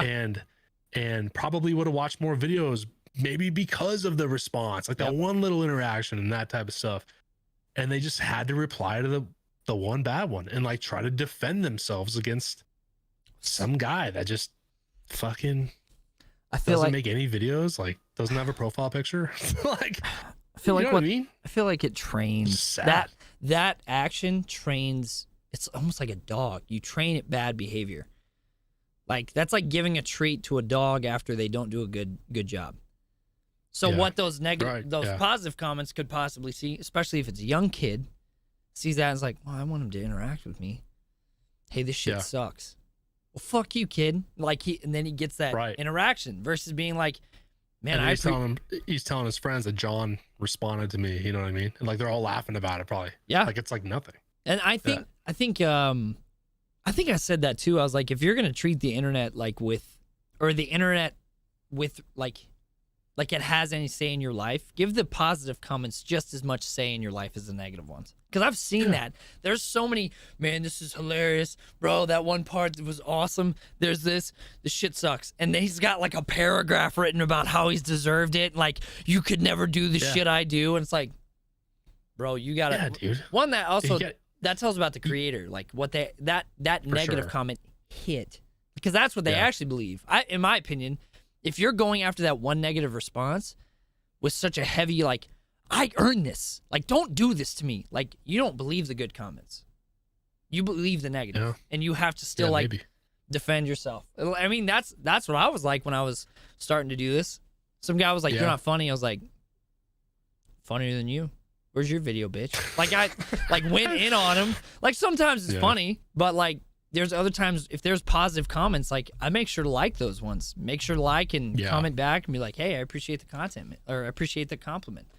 Appreciate you watching the video. Yeah. You'll see a lot of returning commenters as well. Like, they'll do it every single time, pretty much. And what you said, like, training, you know, an audience, I guess. Yeah. That's definitely a real thing. I mean, dude, if every comment, well, not every comment, but like a lot of positive comments you're responding to, like people are probably gonna say the same stuff. Yeah. You know what I mean? Yep. If you're responding to all of them. But I get a lot of TikTok comments like a lot of them are always like, it'd make my day if you said something to this comment. And I'll take the literal 1 second and reply to him and be like, what's up, dude? Like, that's it. You know what I mean? It's the easiest thing in the world to me. This little kid, who knows? I might have actually just made his day. Like, who knows? But that, to me, I see a lot of, I guess potential. I don't know if that's the right word in like leaving that comment. You know what I mean? Like with the future and who that person is consuming my content and stuff. I always look way ahead, you know, with every single thing I do, pretty much. And I think I want to get to the point, and I've watched Markiplier. I think I've watched bigger creators because their interaction with the internet is very different than ours, or at least mine. Like, where they go with a purpose, then they disconnect. That, or like they've got negative criticism and they don't view it as anything, but they've gotten positive criticism and they don't view it as anything. Because once you put like stock into what the audience is saying about you, like they control your value, that he said that's when my work started sucking. Because I would put out more content like that and they got bored of it, instead of doing what I was doing naturally, which was being my creative self and just pushing and like checking a little bit, make sure like the majority likes the stuff you're doing, but don't just cater it around one certain around an audience. Like overall, that all goes back to playing the game, dude. Yeah. You know? Yeah. It's like finding that balance. You have to.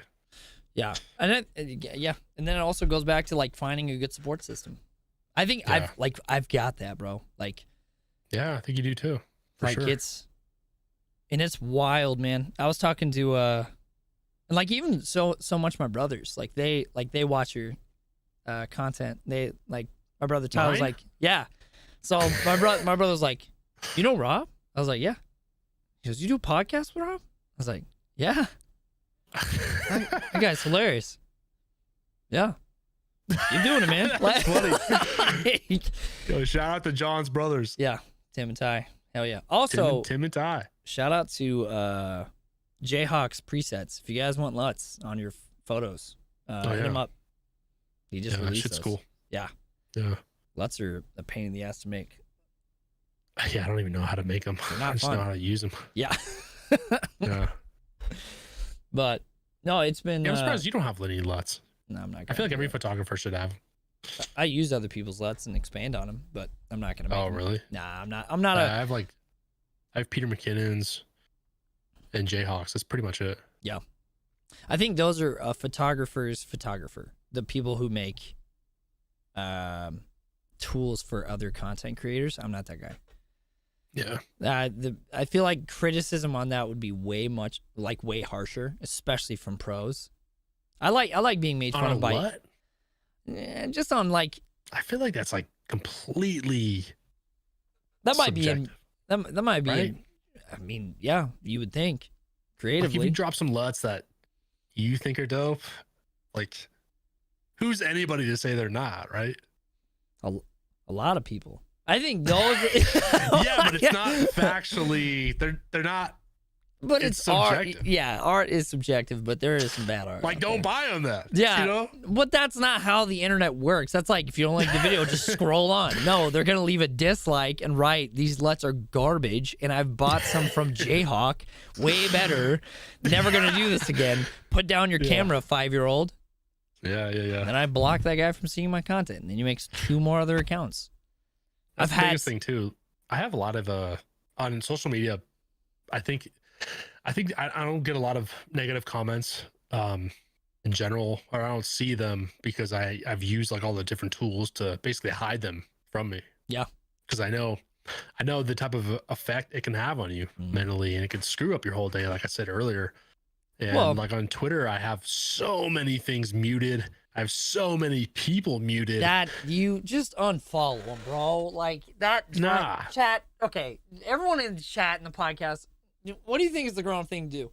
So unfollow someone who's being a little bitch, which I did after our podcast, after we put it out, because some creators were blaming YouTube. I unfollowed them. Couldn't do it anymore. Did they take it offensively? On Twitter. Oh. Because we put out a video that was from like... that clip? Yeah. Like, you know That's the funny. amount of people I offended? And they were like, well, the whole platform's not bad. I was like, then I can't. I thought I like, yeah, unfollow is what someone said. Yeah, I would, if I had no idea who you were, I guess I would unfollow, but You don't there's know certain who people. I am, Rob. You don't know No, who there's they certain, are. well, there's certain people that I do know beyond Twitter. You what know I mean? 496 of them that you have muted? Dude, maybe. No, Yeah. you don't. No, but there's definitely some of them that I definitely do know, but I just don't always agree with what they say. Like the vast majority of stuff they tweet out is just I'm sick of seeing it. Or I mute people that tweet too much. I may agree with everything they say, but they just tweet too fucking much. And I see every time I refresh my shit, I see a new tweet. And I'm like, God damn, dude. Like, I'm trying to I don't see. know. How do It's I too see? much. I'm wanting to see if I have. I think it's in your. I think it's in your privacy. privacy profile. If I do, I don't know I'll if take you could- back everything I said. If you what? If I do have someone muted, I'll take back everything I said. You think you have nobody muted? No, I don't follow people that like piss me off. Yeah, but you'll still see their shit. No, and then I'll like, yeah, if one of my friends likes it, then I'll say like, don't show me their shit ever again. Have you ever had somebody that interacts with all your stuff and they don't even follow you? No, I've had someone interact with my stuff and like it, and then constantly shit on my posts. He got That's blocked tight. recently, and he's like a mutual with me and my buddy, Anime. Do I know who he is? He's like this bald cosplayer. That's it. That's all. I don't want to give him a name or a platform, but like, You should DM me. yeah, oh yeah, absolutely. Well, He's I want not- to know, if some people suck and I don't realize it. He doesn't have a following, and he's not important. Okay. That's all. That's all that. That's all I know about him. And he also shit talks people who main battle royale. Yet he only plays fighter games. Yeah, I gotta know who it is. Yeah.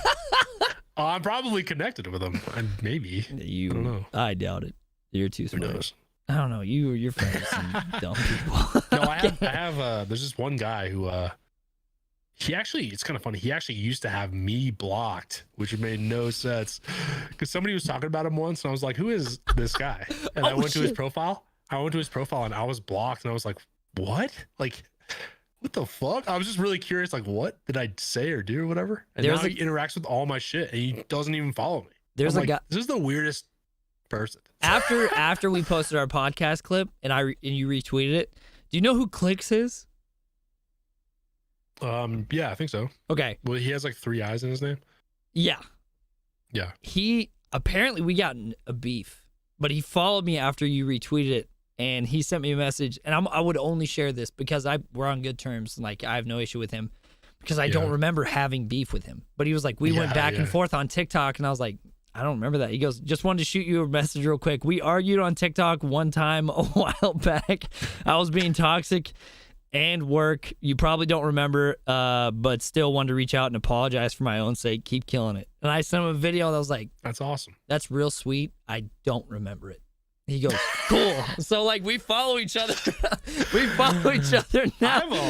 have a lot of respect for people that do that. Dude, Absolutely. I didn't remember, but he like Dude, wrote that back, and I was like, that's so sick. Like, Jayhawk, I was talking to him, was it yesterday?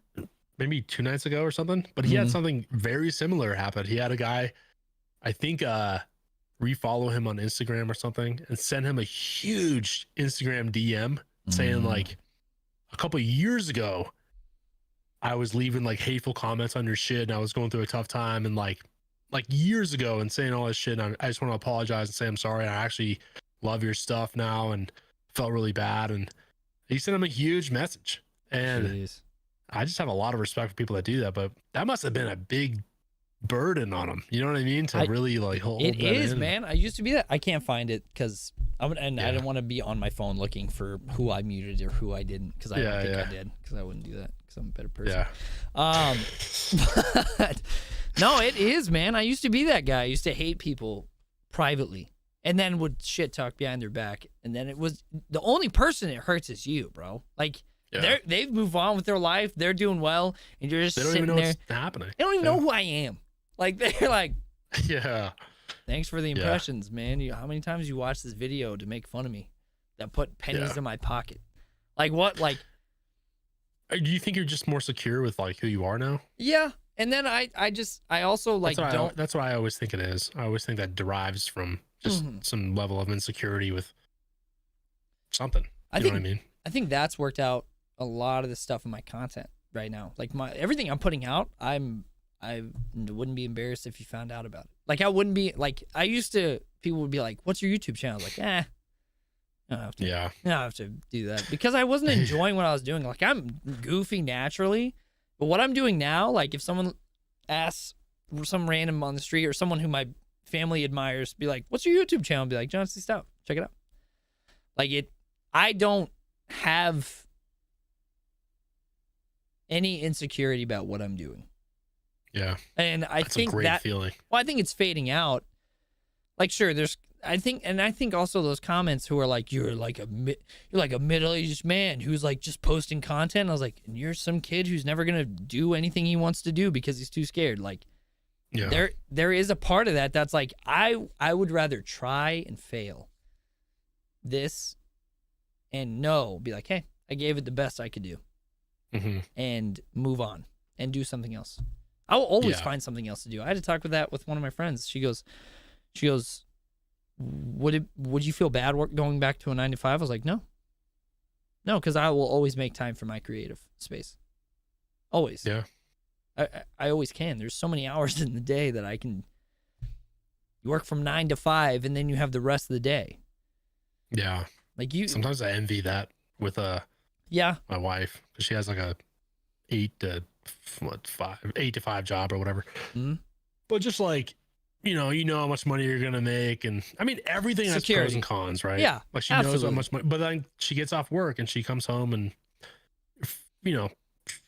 like she does get a lot of emails and shit, but she could, if she wanted to, just be off work and like you're done, like that's it. But then in our world, to me, if I'm like watching TV or something, I'm like an hour will go by and I'm like, dude, I could have easily made a video.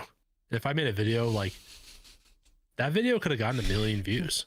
It could have changed my entire fucking life. My serotonin levels could have been back up here, baby. 18 million viewed. Yeah, but that's what I just think about. I'm like, and I hate it. I've been like that forever. But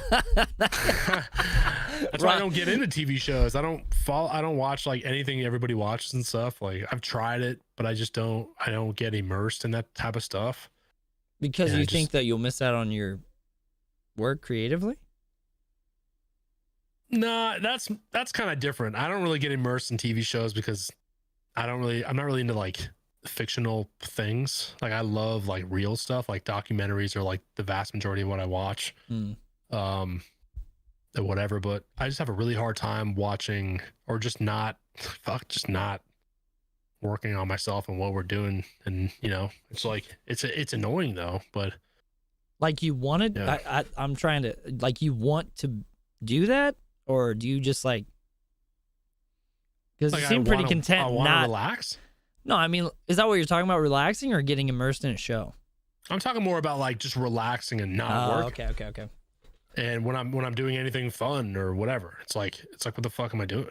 I'll always have that moment afterwards where I feel guilty or something, or during it I'm like fuck, this is like downtime where I should be like just recording something or posting something or doing something, like trying to further this whole thing. Because when and then you think about, you always hear these cliche sayings where it's like, if you're not working, there's 1,000 other people trying to get what you have, right? Which is probably fucking true. It's probably true. Probably more than 1,000. Way more. I don't think it works like that to where your spot is stolen. Because right, I know. But it's a mindset thing. It's like you're gone, you're out of their attention, so someone else is gonna steal it. Yeah, maybe. Or like you think about the algorithm and you're like, God, I'm on fire right now on this one platform. Like I could take advantage of this. I need to keep doing this. I need to keep doing this. I need to keep doing this. And then you just never have that time where you're just kind of like a normal human, I guess. Well, I think that's weird. I think that's what happened with me when I recorded that video, and it did better than most of my other stuff, especially popped off. Like, people watched it all the way through. People were commenting. I was like, this is it. I'm going to keep doing it. And then, like, I felt like I forced that creativity, and I was like, oh no, it's gone. It's all gone. And, like, I think that's, for me, I have to give myself time and rest to have my brain think about that. Like, I started like getting fake heated up about shit I didn't care about, just to see if I could bring that passion to something I don't care about. And Sooner sent me a message. He goes, it's not it. Like, he's like, good. It's not. He goes, I get what you're trying to do. Just relax. Just chill. Like, we got enough content to where things are coming out daily and everything. Just treat this with respect. Like, you can live stream, do playthroughs, whatever. That's like the easy content, and doing shorts out of that is easy. The long form is what I would love to have nailed down. I would rather be more successful on long form with less views and less subscribers than shorts with more views and more subscribers. I don't know why, but I think it's just like me as a kid. I watched those YouTubers make 10-minute long videos that I watched happily. I'll go back and watch. I don't know if you ever knew about Game Grumps, but they were like this. No. They were this duo that did playthroughs of games, and they were just witty and funny with no editing. Yeah. They would do 10-minute segments of until they finished the full game, and they were so funny naturally. And that's like where a lot of my personality came from, and I think that's where, with me, I'm wanting to get to the place. I'm taking my Apple Watch off. This is driving me insane. I'm getting teeny. I hate it. It's great for some things. Telling you to work out? No, she just told me to stand a few times, and it's pissed me off. I want to stand. Yeah. But I think with, I mean, I don't know it to the scale of you, but I have experienced to a bit to where, like, you post the same content, it should be working. You're like, I'm not doing anything different. Sure, it's great to hear that everyone else is experiencing this, but it's not great to be a part of. I can't imagine how it feels to be at a bigger level, like you're almost at you're at 500,000, right? Or you're at 200,000 on TikTok. Yeah. On a platform that matters, on YouTube. On YouTube, it's 219. That's crazy. But think about this, dude. Last year, right? I had a month where almost every day I was getting 3,000 subs, and then in the past 28 days on my channel right now, I don't even know if I'm at 2,000 subs. You know, like, it's gone. It's just like, but there's steady days. What the fuck? It's like every day you work out, like a banger workout, like you're just gonna be like Arnold Schwarzenegger the next day. I get that word scares me because it's very close to a slur. Well, see, the thing is like, I just like, even though, you know, it's a very normal part of life to have ups and downs, it doesn't make it any easier when you have the downs. It's almost just nice to know in your brain, I guess, that you're probably gonna have another up. You know what I mean? And that's what I try to focus on. And it is what it is. And I know everybody's gonna deal with the same exact thing. I'm not like an outlier or anything. You know, this is just my time to have a down, I guess. Yeah. You know what I mean? And that it is what it is. So I think that also builds. We don't build from just good days. Everything's easy. You build through perseverance. Definitely. You build through hard times. It's not fun to go through, but Rob, that sucks. I feel like Rob right now versus Rob in 6 months is going to be completely different. If a down happens again, you'll be like, okay. Yeah, for sure. Your personality is to adapt. You just adapt. Like, that's why I was kind of you have to. unsettling to see that tweet. You're like, I just can't get past this feeling. Because, like, you don't really allow, you're like, okay, I didn't get a lot of sleep last night. Today's going to be a different day. We're going to rest and get it going the next day. Like, but I think with content creation, especially YouTube, or making a video or coming up with creative ideas, sometimes just a month sucks. And I think we're okay with having a day that sucks, but giving it anything past like a week is like, okay, there's something wrong with me. Like, there's something I'm doing. And sometimes it's a bad month on YouTube. Yeah. But yeah, it's not fun. But I just want to encourage you, like, you got this. Like I know it sucks, yeah, I not to your appreciate scale, that. but it's gonna be completely different in 6 months. Yeah, it really does like totally start with me, because this really is, and I just know it's a problem beyond like content creation. Like I said earlier, like my diet, my sleep, and like my exercise and like stuff like this. Like I'm not doing well at any of it. It's not just the content creation thing. It is just a part of the whole thing going on. You know, like right now, I'm like pretty confident with like how I look, I guess, but I'm like bigger than I have been in forever. You know what I mean? Like weight wise and everything. So it's just it's a accumulation of all this stuff, but it's not like I regret, you know, eating, you know, stuff for the holidays or those moments or with people or, you know, drinking or with friends. And yeah, I don't regret any of that shit. But at the same time, it's like right now, currently in my life, I have certain habits that are not good that I need to change. And I realize that. And yeah, I just need to fucking change it. You know what I mean? Everything will be fine. But yeah, so I'm not really tripping about it.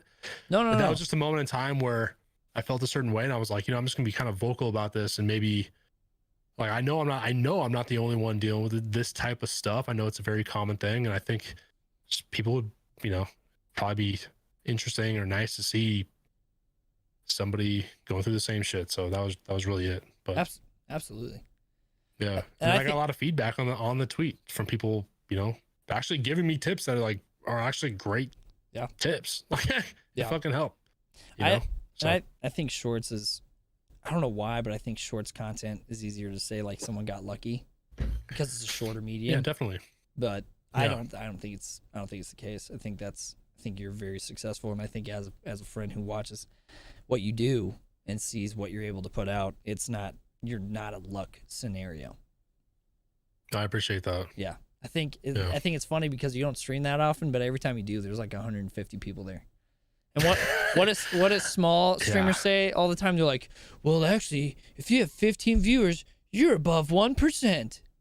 I don't even know what they say. They like, you're in the one. I make fun of it because it's like as long as you wake up, you're doing good, pal. Okay, we got to move past that at some point. Like, dude.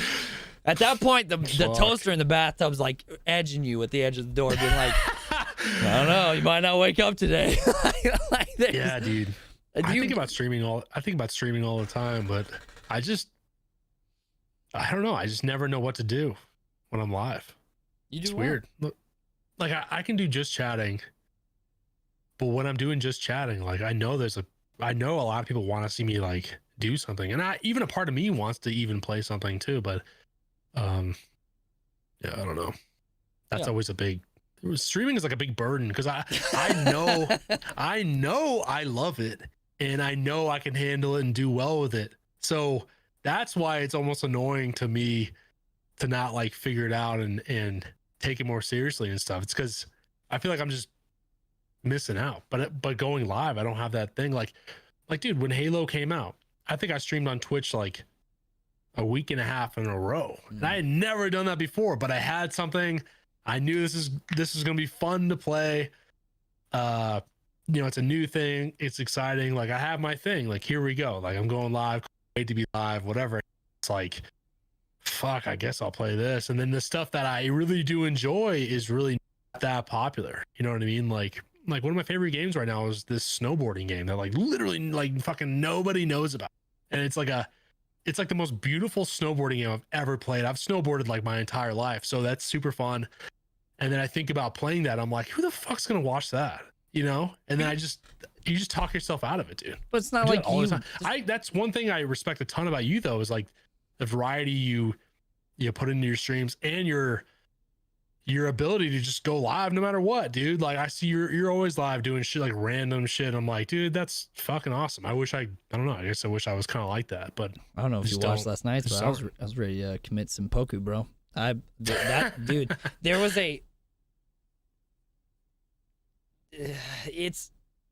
I don't know. Like I feel the need to go live because I want the AdSense revenue. Now, but I'm having a way better time going live than playing shooters, like competitively, every day. I need to take a break. I need to have fun. Dude, that day we played Elden Ring all the way through with my friends, and we named our characters after you. Big Rob Energy, Small Rob Energy, Tiny Rob Energy. That's fucking funny, dude. It was the most fun that and that's when it started, because I was like, oh, this is what I like doing.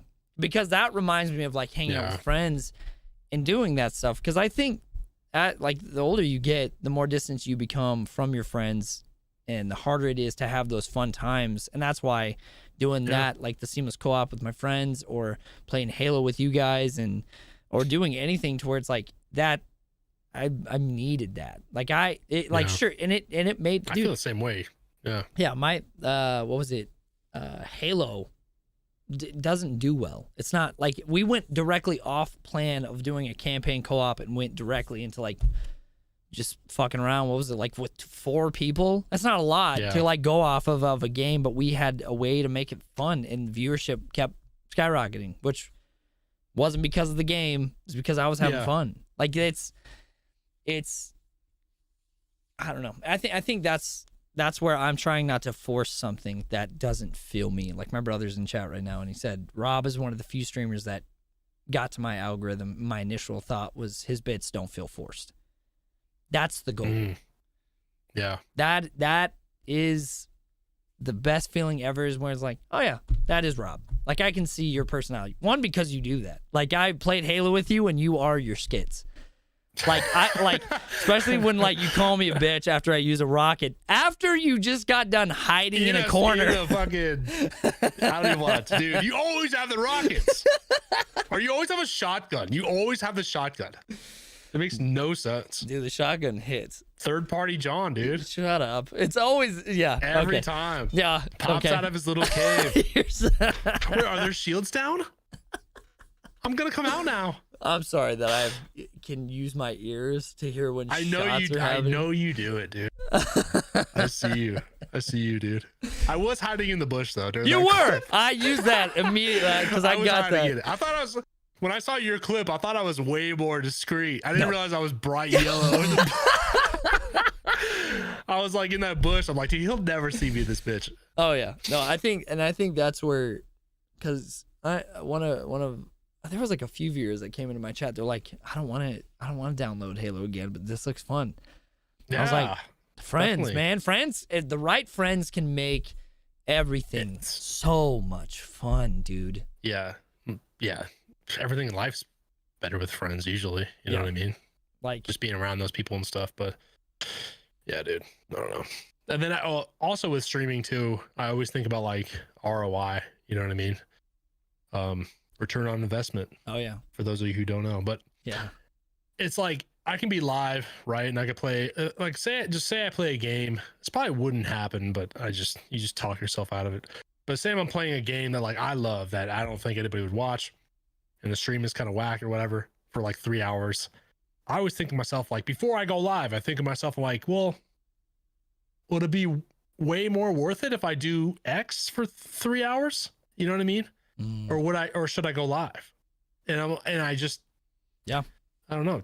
You just talk yourself out of it, I guess. It's weird. Yeah. But I just wish I was really into the hottest thing. You know what I mean? But I guess maybe that'll never happen. Yeah, you know? It's not bad because of the way the games are coming out. Bro, the hottest thing right now is Warzone 2, and everyone hates it. Everyone. Yeah. Everybody. True. Yeah. Everyone. The not if I'm playing that on my stream, like that'll probably do so well because of course all my followers are from Call of Duty. But it's like, but in my heart, I don't want to fucking play it. Yeah. You know how easy it is to spot when someone doesn't like. I have RBF like crazy. Like the moment I go live and people are seeing that I'm not having a good time, it's just on my face where I'm like, yeah. Like that's the other thing too. I don't, as of like probably a couple years ago, if I don't enjoy something, like I just don't do it. Yeah. Like there's no forcing anything. It's like I'm just gonna figure out something else that I like to do and be happy and figure it out. If I don't like talking to somebody, I'm never gonna talk to that person again. It applies to like everything. But you'll meet them on Twitter. Yeah, so I never have to fucking see him again. You're such just unfollowable. Yeah, they might be great in person. Some people suck online. Wait, do you have me muted? Dude, probably. I don't know. Answer the question. No, I don't. I don't. Okay. I don't. I know I don't. But I don't know. Like, I don't know. I think that's where I feel comfortable leaning into what I want to do right now, especially because of it's just more fun for me, and I think people can see that, and I think I'll attract the audience I want. Like I like the internet's huge. Yeah, fucking huge, massive, and there's got to be someone. I don't know. If anything, I'll just do it for me. Yeah. There's an ass for every seat. But I do have a question. As they say. Do I, an ass for every seat? Yeah, if you do anything, there's an audience. You know, that's what they say. I've never heard that day in my life. You just did. Okay. All right, Grandpa. Why don't you read from your it may Proverbs. take way longer to find the audience, but they're out there. People are into weird shit. Okay. Don't pair me up with True Life, MTV True Life. You ever seen that shit? Yeah, I have a balloon fetish or whatever. Like, dude, yeah, there's people that are into everything. So yeah, that's true. My content's not that bad. Yeah, but the easiest thing I could possibly do is play Warzone on my stream. It would go crazy, you know. But you wouldn't even play. You talk to your audience so much. You do streaming very well. Like you engage your audience. That's the other thing that's super hard too. Is I take so much pride in talking to everybody. Where that's why I never really stream with anybody, because the dynamic of me talking to them or them talking while I'm talking, and the thought of me having a conversation with my chat while someone's trying to have a conversation with me, like that whole dynamic, like it's tough and it fucking stresses me out, dude. And I'd much rather go live and talk to the people that, you know, give me their time to watch my shit. Like that's really a ton of fun, but I'm not playing solo fucking Warzone. No, that's not fun. Yeah. So I'm just trying to like figure out what to do, and I don't know, maybe I just do fucking send a stream where I am playing like this snowboarding game and just see what happens. You've done that. You did that on Twitch. I remember I came and watched, and you didn't even play the game. You would like look at chat the entire time while your snowboard guy's going in circles down the hill. Oh yeah, you were watching. Yeah, that was a different game though. That wasn't the same one. Yeah, you witnessed it though. Yeah, but like, yeah. So I don't know. I get in my head all the time, man. It's just how it is. I do overthinking stuff, you know. I want to go back to something you said, because you said you don't get invested in shows. Have you watched The Last of Us at all? No. Will you watch? I don't even know where to watch it. HBO. I don't have HBO. Did you watch any shows that came from video games? I watched one episode of Halo, and then I think I scrolled on my phone for like the next 4 episodes, like literally as they played. I was like on Instagram or something. That's about it. You tried that hard to get into that show. I heard it was terrible, and I'm gonna watch one. I'm gonna watch the first. I watched it when no one realized it was like dog shit, you know. So I'm gonna watch it. It was kind of weird though, like the way they move and I don't know. When they took it, when he took his helmet off, that ruined the whole thing for me. Yeah, because that's not Master Chief. Yeah, and he doesn't even look like the Master Chief. Have you ever seen a description of the Master Chief? No. Like without a helmet on? It's literally me. Don't. Dude. Shaved head, like pale skin, red hair, or red facial hair. What? Red facial hair. Like, dude, Hold seriously. on. Okay. Yeah. Hold on. Description of Master Chief. You're such I have a tweet of it. I now know why you like him. It's because you're a narcissist. No, I tweeted about it once.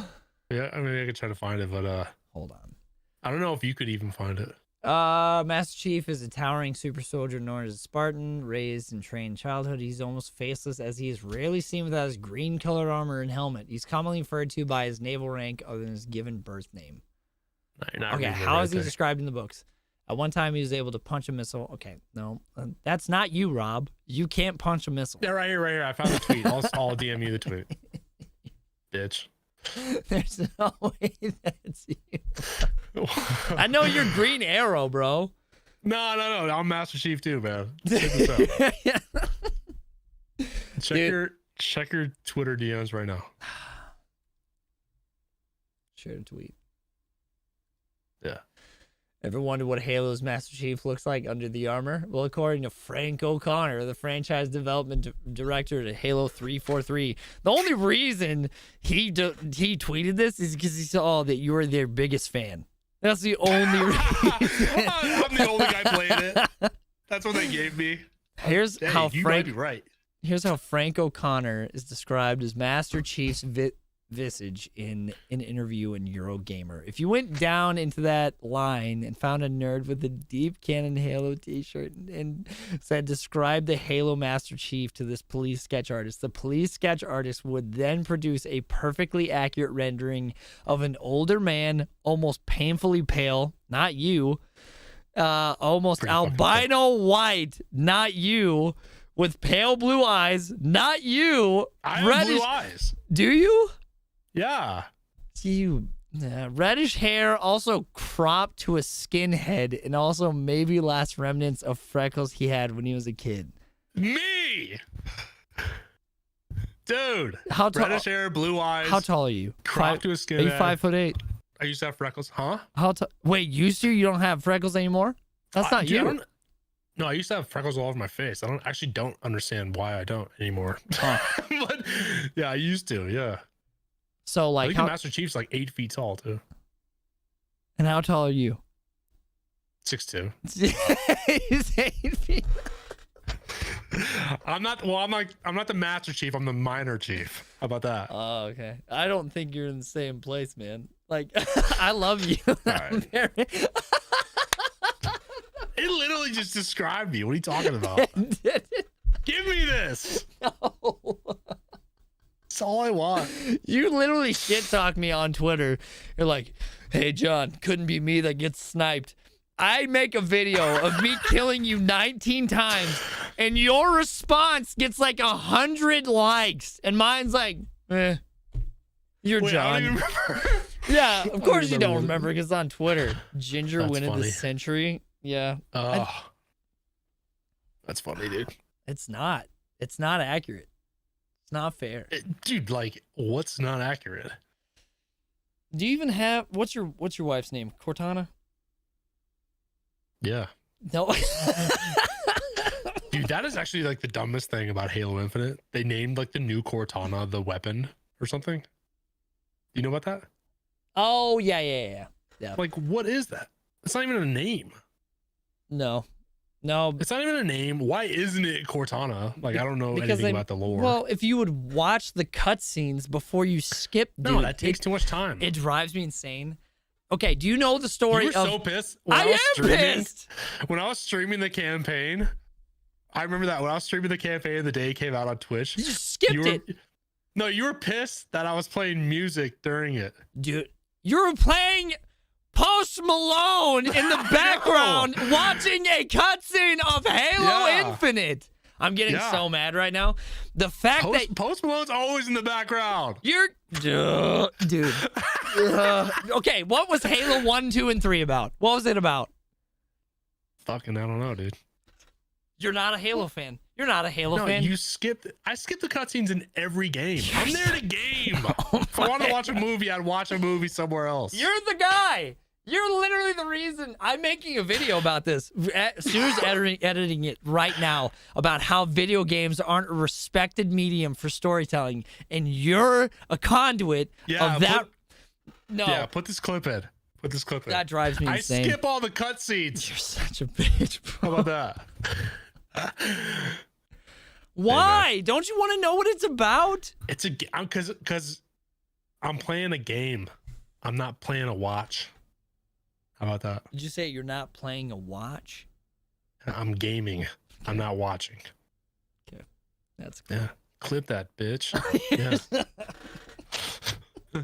That's why. You don't ever Time is valuable. You don't ever play a game to get lost in the story or immersiveness of it?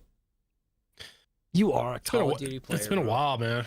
What was the last game? One of my favorite games. I think it was Far Cry 5. I don't know if you ever got into Far Cry, but Far Cry 5 is literally a top 5 video game for me, like without a doubt. I don't remember ever playing a campaign that like, yeah, you were that immersed or anything. Like it was fucking amazing. That game is sick. Have you ever played it? The one where it's like about it's like the religious zealots basically of like Alabama. Yeah. Yeah. Yeah, pretty much. Yeah. But that whole game, dude, was so good. And just the gameplay and stuff was like just perfect and stuff. But the story and yeah, that was an awesome game. But aside from that, like I couldn't name anything, man.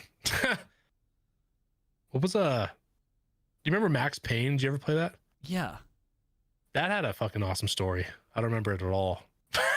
But I mean, I was like 12 years old when I played it, but I don't remember have that any being... core memories in games? I'm outing you so bad, bro. Are just you Halo kidding me? 2. Just Halo, just multiplayer stuff. But not even the campaign. No, I don't fucking remember that shit. It just doesn't earn a spot in my brain. You know what I mean? Okay, what? The multiplayer does, though. Don't. Like earning a new rank and shit. I remember I was 1 win away from getting a 37 in Halo 2, and I was gonna have a sick fucking looking rank. And then my friend totally sold that game and had like 1 kill. And we were playing on turf. I remember that like it was fucking yesterday. His name was John. No. Thanks, John. No. Appreciate that. You, Yeah, it was. His His name was John not Davidson. John. Yes, it is a football coach in Chicago right now. Yeah, it's John Davidson. Yeah, he blew it. No, he I'll never didn't. forget that. No, you will, because it's not true. Because you're lying. How the fuck would I make that story up? Because I can't trust anything you say anymore. You like literally gaslit me and making me believe that you care about gamers and nostalgia. Motherfucker, you never played any game for nostalgia. You were just dominating kids on the football field and in my own arena. Yeah. No, that's not That's fair. why I play games to take my anger out. That's how we do it. Just hit someone. You're big enough. I play games to No, take that's my illegal. anger out. That's illegal. I don't play sports anymore. Aren't you boxing bad boy butthole like recently? Dude, he's such a bitch. Yeah. Bro, did you watch him? He keeps tweeting shit. He's like, he tweeted the weirdest thing the other day. Like he tweeted a video of me, and then him. I saw like, that, like laughing, him, like, right? Tim, like, yeah, like trying to roast me or whatever. But the video he posted of me, I actually liked that video. Yeah. So it's not like it's embarrassing. No, he posted a video I like, and I'm like, thanks. Like, No, that's not how this is supposed to work. You're supposed to post something embarrassing. Like, when you know what I mean? When you hit that thing, that I was like, I don't know what you're laughing at, because I saw. That's what I was thinking. I was like, what the fuck? I feel like that was a good clip. Like, you know, and then everybody who responded is like, you would get your ass whooped. Yeah, like, you know, I'm gonna message him and it's be just like, a weird thing. I'm gonna give him a little pointer on how to irritate you. Be like, hey, just call him Lucky. Call all those hits Lucky. Well, he never tags anybody in anything. I noticed that, but he's just a weird troll, guy. Dude. Yeah, dude, he's weird as fuck.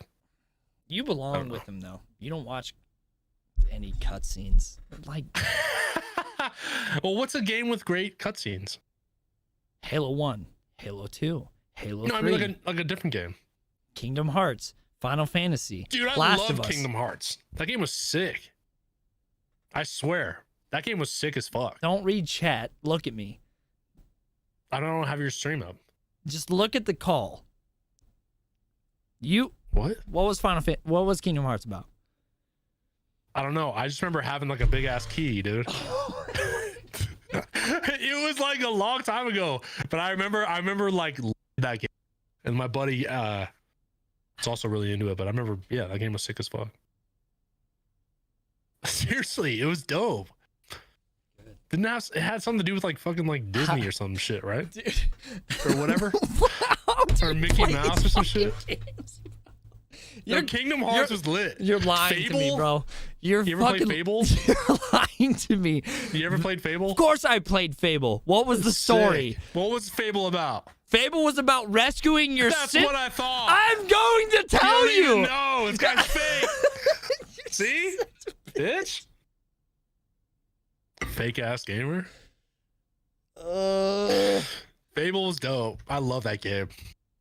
I loved how you could like fuck someone's house up and then all of a sudden you turn like evil looking, you know, like the more fucked up shit you do. That was so cool. Good. You would like all of a sudden you'd like grow these big ass horns and you're like, dude, this is sick. Or you would look like a Fabio if you started doing all these like good things. That's awesome.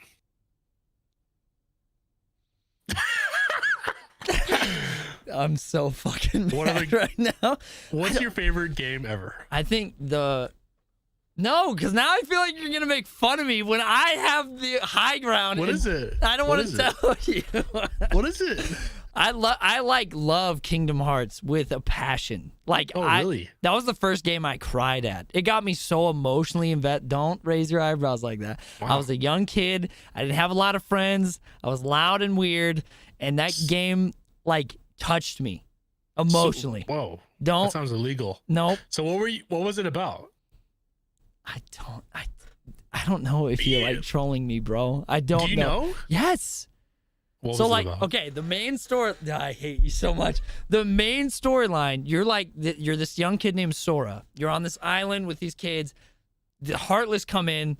Don't do this to me. I feel like you're setting me up for a troll. Explain it. No. Okay. So the Heartless come to this island. They basically steal all these kids and send them around to another galaxy in like the Disney galaxy, which I love Disney growing up. This game was like made for me. Hercules was my favorite movie ever. I think still to this day. Like the Disney Hercules to this day. Yeah. Rob? Wait, what? Is that it? No. So you like go to fight I played it. I beat that game. Like that game was fucking sick. How did you beat the game and not retain any information? You have to watch 20 years ago. Remember that shit. You know what? Actually, I'm going to turn this around. You know what people, when they don't remember things from their childhood, it's like repressed memories. What was going on in your life at 20 years that you don't remember any campaign? Football, dude.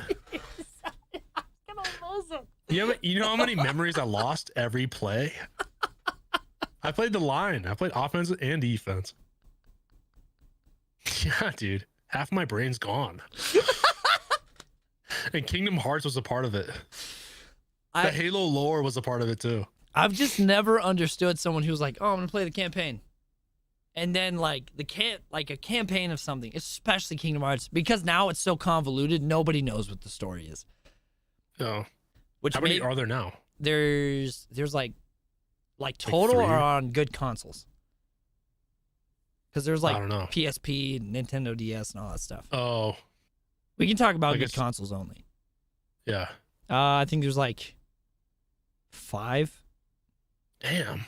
Yeah. I know Deadly played Kingdom Hearts too. I remember him. I think he mentioned that recently, but yeah, that game was cool as fuck. No, that's I forget why it was cool though. Like it was just dope as fuck, bro. Usually Disney characters were like the fruitiest things in the world in games.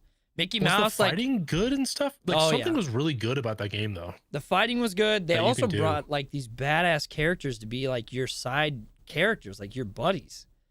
Like Heartless. I gotta look up like gameplay on that because there was something about it though that was like really fucking fun. Chat, is he trolling me? No. Why are you smiling so big like that? Don't troll, dude. When have I ever told a joke?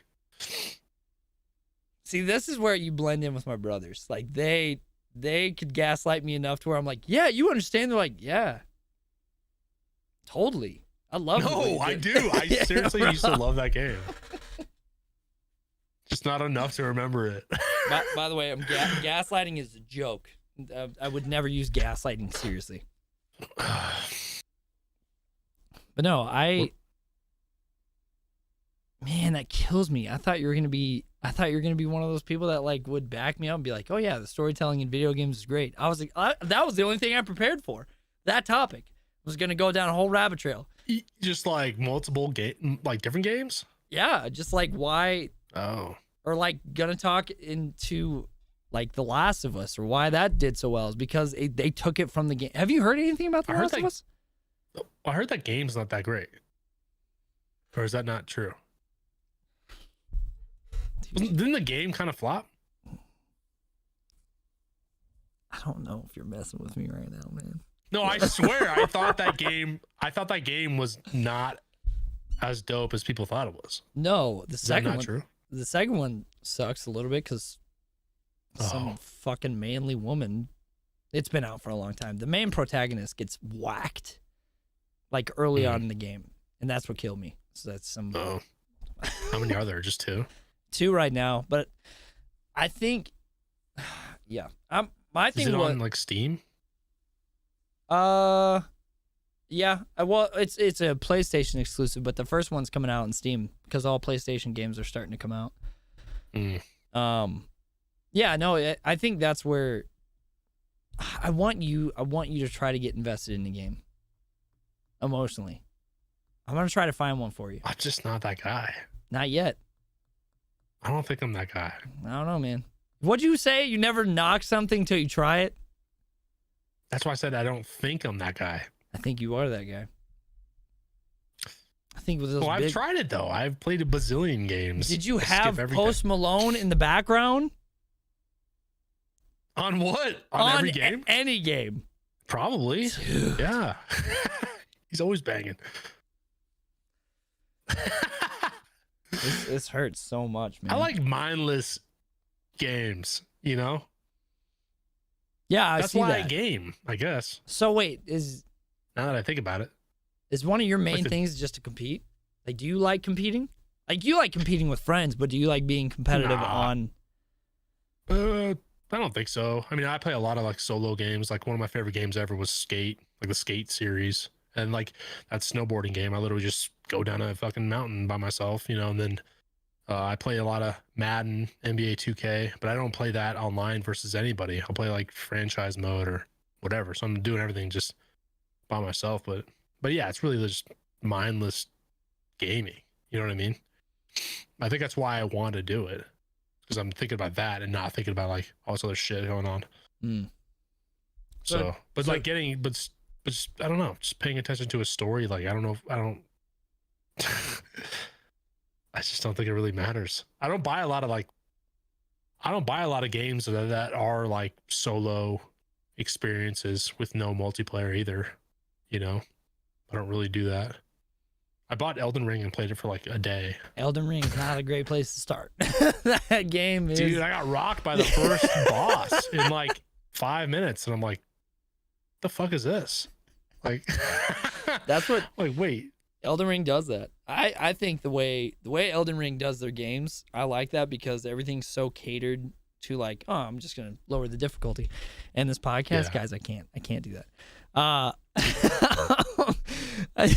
The amount of people who I think I'm gonna be able to out you on this, I'm so excited because you're like our hero of us skinny boys who are into gaming. It's like Big Rob does it. He loves the stories of campaigns. Nope. No, he doesn't. You're back to square one.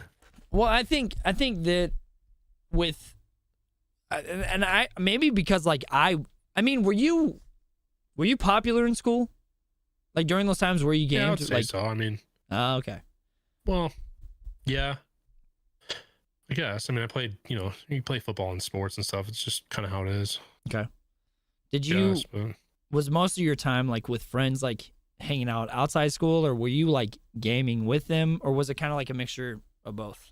More probably a mixture of both for sure. Okay. Yeah, I mean, high school there was a lot of online stuff, but I would have, you know, you'd have practice or whatever, like right after school, and get home at, you know, I don't remember what time we would get home, but it'd be like 6, and then you'd probably hop on Halo 3 at the time and just play games and stuff like that. But then like on the weekends you'd hang out and do shit and stuff like that. But yeah. I think in middle school, there's a lot more like you go over to each other's houses just to like play games like all fucking day and night, you know? I think that, maybe, I don't know.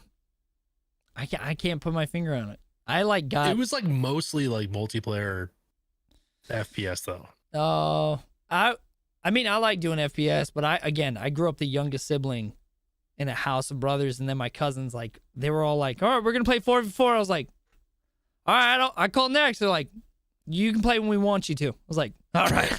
cool. So you just be like playing your single player game somewhere else? Just be like watching them play. I will say that's also what started me watching playthroughs. I think I learned to enjoy watching games because I enjoy being around people. Like I enjoy being around like my brothers and like my family, like watching them play a game. And I think it started off, I was like neglect or like just being like, no. And then turned into like, I just enjoy being around people playing, doing something. Yeah. That makes sense. I think, but then I moved over to like single player games and like story. But I also, again, liked hanging out with my friends. So me and my buddies would plug our Xbox 360s up to our TV, play our one player game next to each other, and we felt like we were playing the same game. If that makes sense. Yeah. I never went to the competitive. That's cool. It was fun. I mean, as a kid, like we just didn't do, that was what we did. I played World of Warcraft. Dude, I was addicted to that game for years. Yeah. Everybody that's played it has gotten addicted. Like nobody, I don't think anybody ever brings up World of Warcraft and doesn't also say they were addicted. Yeah, it's scary. Like Did you ever play Lost Ark? No, I stayed away from that game. I actually played that. I actually played that, and I actually thought it was like really fun. I've never played a game like that before, and the graphics and like the effects and the different moves and attacks you could do, like visually looked like substantially cooler than I expected them to. And I'm like, wait, this is like a sick game. Like I thought it was gonna be kind of just basic cheesy shit, but I was like doing that, and there's all these quests and everything is very obvious, like where to go do it and everything. And I'm like, I can just do this forever. Like there's nothing, it's just so easy. Easy, like what to do, you know? That's I get confused and I'm like, where do I go? Where do I do? Whatever. Fuck this game, dude. You know? I feel that. There's a game I recently got back into. I don't know. Are there any movies that like you watch where you look at and you're like, man, this is crazy that they were able to do this? Like impressed? Yeah, just like cinematography or storytelling, even like not going deep into a show or like fantasy or anything, but like seeing what they're able to do with something and be like, man, that's nuts that somebody made this. Like that they were able to achieve. I swear to God, if you say no. Well, I don't know. The biggest thing with me, this is actually a big reason why I don't really get into movies and I don't remember movies. Because people always say movie lines around me, you know. We all know people that like know every fucking line to every fucking movie. And they'll say movie lines around me that are, I guess, are obvious. Like everybody knows these lines and I'll have no idea what they're talking about. And they're like, they'll say the line and like, you know, pause or whatever, and then be like, wait, how do you not know that, dude? And I'm like, because I don't fucking know. But a lot of times what happens is I watch a movie and like the entire time I'm watching a movie, I'm thinking about how they made the movie and how they shot each scene. Yeah. Like there'll be a cool scene and I'm like, damn, where was the cameraman on that? How did they get the camera to go over the car like that? How did they do this? In the whole movie, I'm not even remembering any of it. So I can watch the same movie a month from now and have no fucking idea. I couldn't explain a single part of the movie. That's how I've always been. I just want to know how they do all this stuff. And it's fucking annoying. So yeah, dude. I'm glad. So, yeah, I don't know. I'm glad you feel imposter syndrome. I'm so happy you feel imposter syndrome. You don't deserve the internet. You don't deserve the job. Kills me so much, man. And dude, my favorite movies are like the dumbest movies ever. Like Tommy Boy and Malibu's Most Wanted and those kind of movies. Happy Gilmore. Those are good. Happy Gilmore is really good. Yeah. You're gonna die. Those are my favorite movies. It's not like Inception or fucking, you know, I don't know. Do you pair those movies with like memories or like childhood? I'm just trying to figure out what sticks with you. Like that's where I'm like, because if it's not a campaign, it's not a story, you're wondering how it's made. So I'm wondering if these movies do stick with you, is it just a time period in your life where you just really enjoyed it, or maybe I'm just searching too deep and you're just like, I don't know. I was a huge, I still think Chris Farley's like one of the funniest guys ever. And he's just fucking, just so funny. I don't know, when I see him and stuff in movies. And then like I said, I mentioned Malibu's Most Wanted. That's like one of my favorite movies ever because there's so many one-liners that I remember being in middle school watching that movie. Like I've watched that movie so many fucking times with friends and saying all these one-liners to each other and just you know, so that's the kind of stuff you remember doing. It wasn't really just watching the movie and remembering it. It was like, you know, taking the one-liners and making these jokes throughout the Yeah. years and stuff like that. So, but yeah, the vast majority of my core memories, really as a kid, like, are all from sports. They're not really like any kind of entertainment, like movies or shows. It's like all watching athletes, trying to emulate them, or moments in sports games, or like actual, like me playing the sport, not like the video game, you know what I mean? So just like real life stuff. But yeah, as far as gaming goes, it was always like multiplayer stuff, or it was like mindless single player things I could just keep doing over and over and over, like sports games, or like those snowboarding games, and you know, skate, for example. Like skate was the best because I could just skate around the city all for 3 hours a night with my friends from high school. You know, we all snowboarded together, and then we would like play skate together at night, and it was just like, you know, there's no storytelling or anything. It's just so you like having fun, just the camaraderie of it. Like you just like either. Yeah. Do you feel like you? Literally, I'm peeling back layers of you that I didn't know that you had. I thought I had such a wrong idea about you, and I would love that. I'm just like, well, part of me hates that I was wrong about you, because I was super excited to figure out that you like loved the Halo campaign. He was like a father figure to me. Never like, you know, don't give a shit. My dad treated me like garbage, and Master Chief was there. No, you don't even know who Master Chief is. The only reason you like him is because you look like him. That's it. Yeah, that's it. But it was cool. But I mean, did you ever? Because we've talked about this in other podcasts. Like I feel like I just need to make like a part 1, part 2, part 3 documentary about your life through these things. But like, you said you were always pretty positive. Didn't really have to think about that. But you said you would go into gaming to not think about certain things. Like not negative things though. You just got over encumbered with so much that you were just like, man, my life's going so great. I need to take a break from it for a little bit. Yeah, or like, you know, school shit. Like maybe I don't know. Maybe you got a bad grade on a test or some shit. I don't know. You know, just stuff I don't want to think about, you know? That's pretty much it. And then it's just like you want to disconnect from that. Or I had a really, really tough coach in football. And every day it was like, here we go. Like every single day you were going to get like screamed at and all that kind of stuff. And, you know, that's just how it is. So playing a game and not thinking about what just happened is, you know, that's just one way to kind of, I guess, cope with that.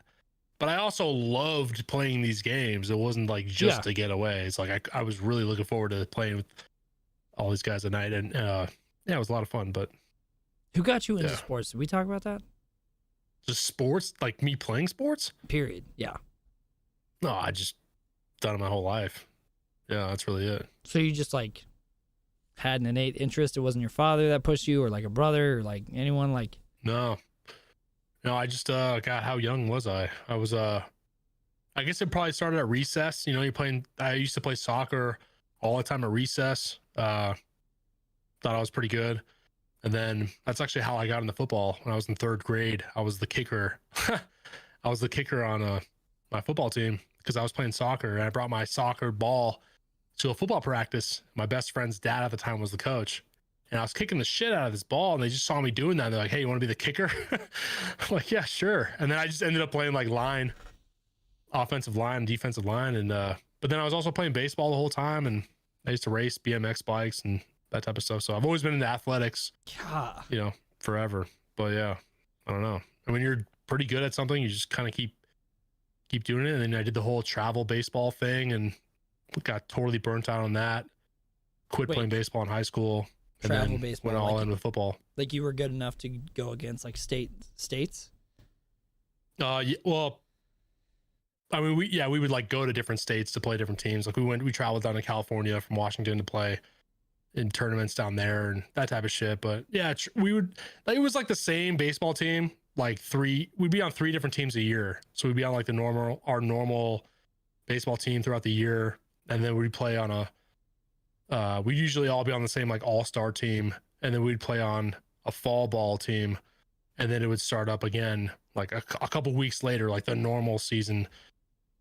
And then, yeah, just fucking baseball nonstop, dude. That was like my thing. And then I just quit that and just focused on football because I quit football in 4th grade, picked it back up when I was a freshman in high school, and then just went all in with that. Did you ever like? I'm gonna bring this around because I want to pick your brain about this. With sports and anything else, did you ever have imposter syndrome? No. No, not really. I always, yeah. I mean, I got back into football because I was looking around at everybody in my grade and I was like, I could fuck up most of these guys. But you don't feel. Like when I was out there, I was like, I should be out here. It was never like I shouldn't be doing this. Why do you think that? Why? What? Why did you not feel that way with sports, but you feel that way with content creation? Why does that not transfer over? I don't know. I guess I never had I didn't have very many down periods with sports, I guess, or something, you know? I guess in baseball you have slumps where you strike out and shit, but don't you have teammates that like if they don't do well, you don't do well? Yeah. I mean, you might lose. I guess you might lose a baseball game if no one else is getting hits and stuff, but yeah, I never have imposter syndrome with that. I always felt like I should be doing this stuff. Do you think you've never felt that because you were always able to carry other people's weak points? I don't know. I don't know if that really applies to I never really thought about that. I don't know if imposter syndrome really applies to because I've never heard of an sports. athlete be like, oh, I don't deserve this because they're training day in, day out. Yeah, true. But the moment you switch careers, oh, well, I've learned audio, I've learned video, I've learned lighting, I bought a bunch of gear, I learned how to set my stuff up. Why am I not? That I thought about that with you because you did that. I've never heard you once say that you had a feeling that you didn't deserve something physically when you put in the work. But you've put in the work creatively. Why? Why is that not trained? What? Dude, I don't know. I think with sports, maybe if you signed a huge endorsement deal or something, I could see you getting imposter syndrome and being like, do I even deserve this? Like why do I have this and why doesn't this guy have this? But as far as me busting my ass in the gym and me busting my ass in drills and doing all this kind of stuff and working super hard and watching film and all that, everything going right on the field, it should go right. It's like me doing well on the field, makes sense. Right. But you can also control how well you do in sports a lot better. There's no algorithm way more. Sure. There's no algorithm with the pitcher, right? You either hit the fucking ball or you don't. But yeah, with YouTube, you can put out something that's fucking awesome, and for whatever reason, people just don't find it. So that's probably the biggest difference. But I feel like there are those people though. People are like, well, I would have been good if my coach didn't fuck me, or if I didn't have I've heard those people. Yeah, but I don't hear successful. I hear successful creators and successful artists being like, "Man, I don't deserve all your guys' attention." I've never heard an athlete go, "I don't deserve to be here. I'm such a weak bitch in the gym." I've never heard that comparison. Yeah. And yeah, they're not I'm not saying like going to the gym and me taking a photo, very different. But I trained my brain to look at something and go, "That's good lighting. This needs help. This needs tweaking." And I'm this is where we get dicey about saying and this goes into the esports versus the act. This is actually pretty interesting because I've never even really thought about this, but yeah, I mean, in sports, you really do get out exactly what you put in, and those people saying they were super good, but they just never got a chance. They probably weren't that good.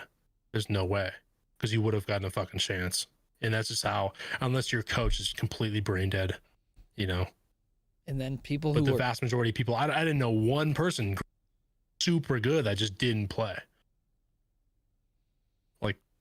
That just doesn't happen. Everybody on the field was the hardest worker on the team, pretty much. You know what I mean? And the people that really deserved it. There was barely. I mean, yeah, I can't think of anybody. Because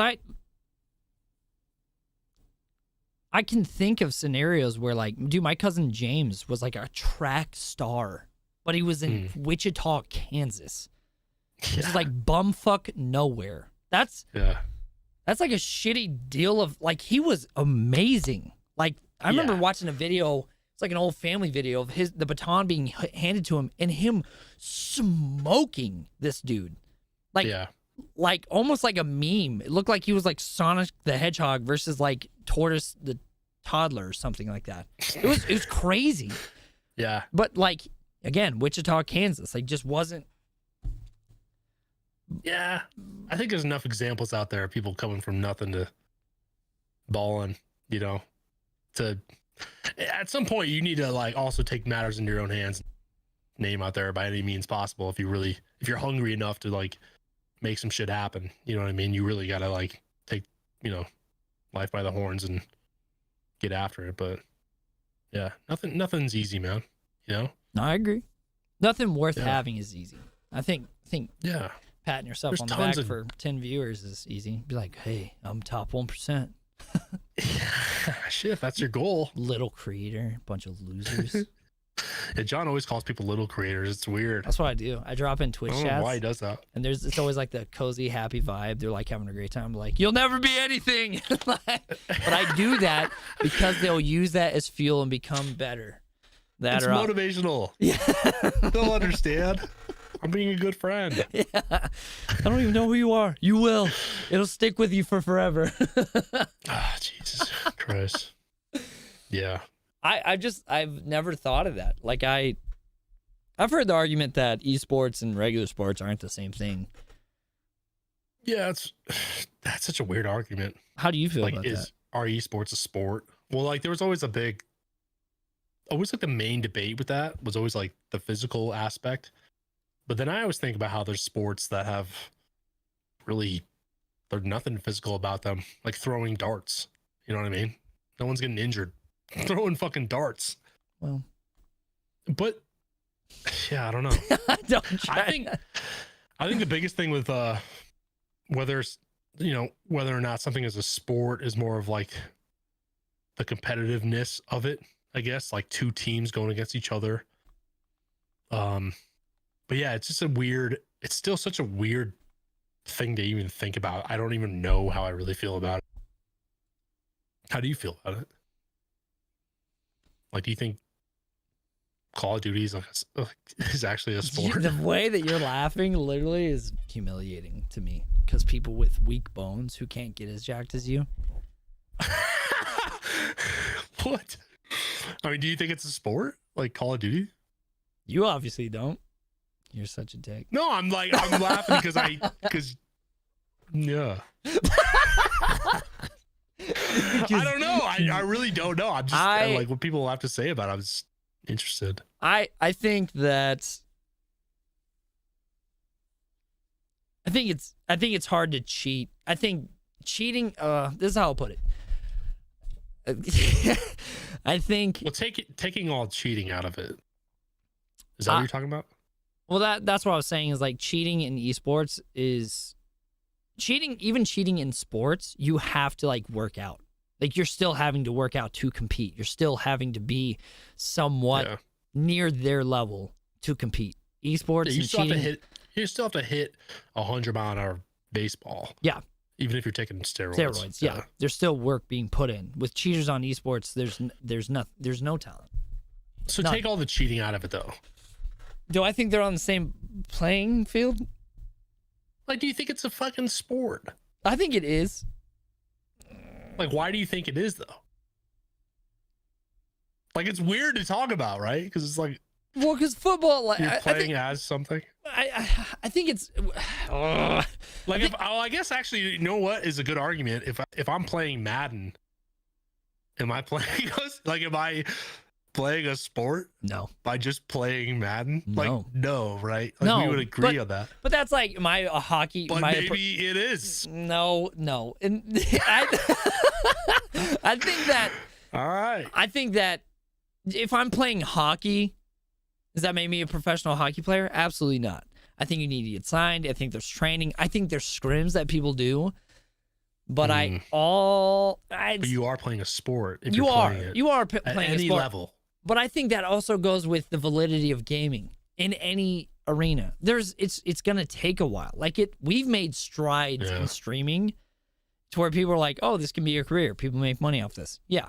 Dude, when Ninja streamed with Drake, that made gaming cool. But that wasn't sports. Like Ninja's never been. I'm just saying. That was celebrity. Making strides is like absolutely society. Yeah. That was a massive fucking moment. I don't think it's at the same level of sports though.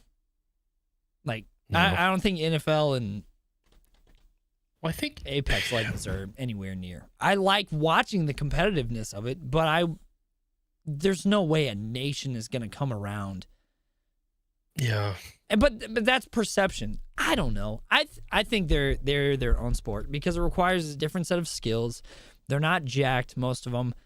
90%, 95% of them. That's the biggest thing. They don't look like they're healthy sports players, but because of their aim and their ability to communicate, I think it puts them in it's just a different category that we have to be able to open our eyes to see. And I think it can grow. Many different ways. There's so many different ways to look at it because I guess one of the cool thing about sports is you see guys like have you ever been to an NBA game? Not NBA. I went to a baseball and a football game. Okay. But NBA specifically, like you go to an NBA game, like those guys are fucking they're super tall, incredibly athletic. They're can super jump 40 inches in the air. Yeah. Like no matter what we do, you cannot become those guys. But then you see like esports, and I feel like a lot of us feel you may have that feeling where it's like I could definitely get near a lot of these guys if I just practice. So I think that so an initial thought that makes it way less cool or something. I don't know. Initial thought. First thing out of your mind, and I'll answer first if you want me to. Does esports, are they equal to like regular sports like NFL and hockey? First thing. No. Clipped. All right, guys, you heard it here first. Rob's an asshole. That's just my gut feeling. Same though, but I don't know. I am totally open-minded 100%. to like trying to understand it because I do see the competitiveness and I see the guys like one team will win and they like go insane because they're really competitive. I know what it feels like to be competitive in a game, how that feels, and like every move matters and strategy and all that. So there's that side of the argument too, but yeah, I don't know. I don't know. My gut feeling, and this is where I grew up. If I told my family I got into the NFL, I think it would mean more to me and to my family and to my friends and family, and that like people who want the best for me and want what's good for me. And if I told them I got into an esports, I would rather have NFL. One, because I'm physically healthy. One, because I'm obviously jacked as fuck. Like I look and feel better because they have to be at tip-top shape. Yeah. You have to be like an outlier of a human physically to be a part of that. Yeah. So I'm going to, and with as many stream teams there are that I was a part of one, which we can talk about. Do next time. Why? Every time. Season 4. How much time? What episode is this? 4 or 3? I think it's 3. Yeah, we've recorded 4, but I think it's 4. Well, the third, maybe that's the third one didn't get out. Oh shit. How much time you get? I don't have a lot of time. You to be honest. Kidding me, bro. Oh, we've gone for over 3 hours. Holy crap! Where I should have gotten off. It's all good. Whatever we talked. We got the important crap out that I like. One, I think. I'm just trying to revive my dead channel, but you're not letting me do that. So. What do you mean? Your dead channel? You want to trade channels, bud? I have 3,000 subscribers. You have 219. You're gonna be just fine. You fucking. I hope you struggle so much with imposter syndrome. Funny? a part of me wants to trade channels. Why? Because you'd watch. Because you'd bring it up. I love starting something so much that a part of me actually wants to trade. Do it. Let me have yours. No, I'm good. I mean, nah. You're such a bitch. But seriously. Yeah, I never trade that shit. No, this is definitely 3. Members, I want to, since I'm running on fumes with our time. Members, if you have any questions, feel free to ask Rob. Yeah, they can. We can do that. They're not asking anything. They don't want to. After they found out that you hate campaigns, they were like, "Fuck you, bro." I think we talked about everything. I don't know if there's any questions. Yeah, first one wasn't released. Second released, and the third. Well, we have one before, so I did one early on back in like COVID times. He was so quick to be like, "Nah, yeah," because he knows that'll make his channel fun. People would come to his live streams and then stop coming to his. Oh my god, bro! Can you... we gotta do that. I do want to do stuff like this live though. Yeah, like I think conversations and just chatting and that type of stuff. I think that'd be huge because I don't see a lot of people doing that. No, I think you did it with Big E for a little bit. Yeah, but I'm just saying like individually streaming, together, like people, everyone's live and we're just kind of like I think that'd be dope. Hanging out. Yeah, I think that'd be really cool. Yeah, we did a podcast and I think I don't think I could do a repeating podcast with everyone though, because I don't care with some of them. Well, I wouldn't. I'm not saying like podcast though. Like what? Like just get in a room and talk? Yeah, you just say what's up, But it's not like this podcast is sponsored about by this person. It's just like the hangout, whatever. So a podcast, without calling it a podcast. I get it. The whole thing of like titling something makes it's pressured. It's just chatting. Yeah, sure. But on YouTube, there is no such thing as just chatting, unless you're I show speed and then average 90,000 people. Start doing it. That's why we got to start doing it. We make that shit. I'm not Kai, nor am I Aiden Ross. And dude, those kids, those are children with an immense amount of power. I show speed's like what, 17? No, I think he just turned 21. Did he? I think so. His birthday was like the other day. Dude, yeah. It's always... I see these funny clips all the time. Isn't that a podcast without structure? It definitely is. Rob doesn't know where he is right now. He's gotten hit too many times in the head with a baseball bat. Plays campaign stories, doesn't know what's going on. I hit somebody in the face with a baseball bat. That's a core memory. I remember that. I remember where I was. I remember what team I was on. I just did a warm-up swing. And I just grabbed this bat. I do a warm-up swing and somebody was standing behind me. Yeah, dude. And I just like took a swing. Like it wasn't like a full-on swing though, thank God. Oh, but he's it was dead. Like I think I was like in second grade or third grade or something. And I was on the A's. I'm wearing the fucking A's hat. But I do a warm-up swing like real casually, and it was the coach's kid. And it just goes boom, and they drop on the ground. I was like, holy shit, like what the fuck? Because you had no idea they were right there, but I can't see. Yeah, I remember that. I can't see you being smaller. So I just picture like a shorter you with like this huge jacked arms. I was pretty much the same size I am now in high school. You were 200 pounds as a kid? Yeah, throughout high school I was like 240. Wait, really? Yeah. And then when I went off to college to play, I was 262 when I left. I ended the season at 225, but I started at 246, and I ended it at 222 actually, and then within like 4 or 5 months I got up to like 260, and then went off to play football. I thought I had to be huge when I got to college, but that turned out to not even be the case. But yeah, God. So yeah, I've been pretty big forever. Yeah, I think I was like 220 in like 6th grade, dude. I got super fat. That's crazy that you were 100 pounds heavier than me at my worst point. That shit, dude. If I shaved my head, I would have looked like I escaped concentration camp. No, it's true though. That was the saddest I've ever been. The lowest. Like my mom looked at me and was like, "When was that?" This was last year. Really? Yeah. Last year. Yeah. What time frame? Not like 2022. It was more 2021. Towards the end of 2021. I was really suicidal. Really? Yeah. Damn. I had no idea, man. Yeah. No, and that's the thing. It's like I wasn't gonna. You're probably not very vocal about it. Not about that shit. Because no one can help. That's a you issue. Like, yeah, people can be there, but like no one's gonna be able to solve those issues. That's why I kind of hate when people do that on social media. Most issues are. Yeah. Yeah, it was. I think that's why I was getting so pissed, because like I actually had those issues, and I was watching people use it to like. I'm surprised I even woke up today. I'm live, by the way. I was like, ooh, bullshit. You have that strength to do that, and not and like that might be a me thing, but like, dude, it was hard. It was hard going through that, and I think bitterness kept me in a dark place. And like I still struggle a little bit, but like always bitterness is cancerous to you only. Anger can like affect others to an extent, but like bitterness corrodes happiness. It ruins memories. It ruins your diet. It ruins the desire. Like, dude, I remember sleeping for 2 days straight. Didn't get up, didn't eat, didn't watch TV. Like, I just stayed in bed, cried, and like stayed there.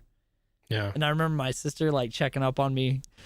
She like came into my house and she's like, "We've been calling you." I was like, "Oh, okay." She's like, "Don't do it, John." Like, I was like, "I'm not." Damn, dude. I can laugh about it now, but it was what got you out of it? Ooh. Do you even want to talk about this? No, I have no. I'm an open book. Okay. Yeah, this will be the last thing though. Oh, you got a question after this? I don't know. Oh, okay. Yeah. Well, I mean, whatever. I guess. So we're gonna stay on here for another hour? Yeah, I say yes to everything. So.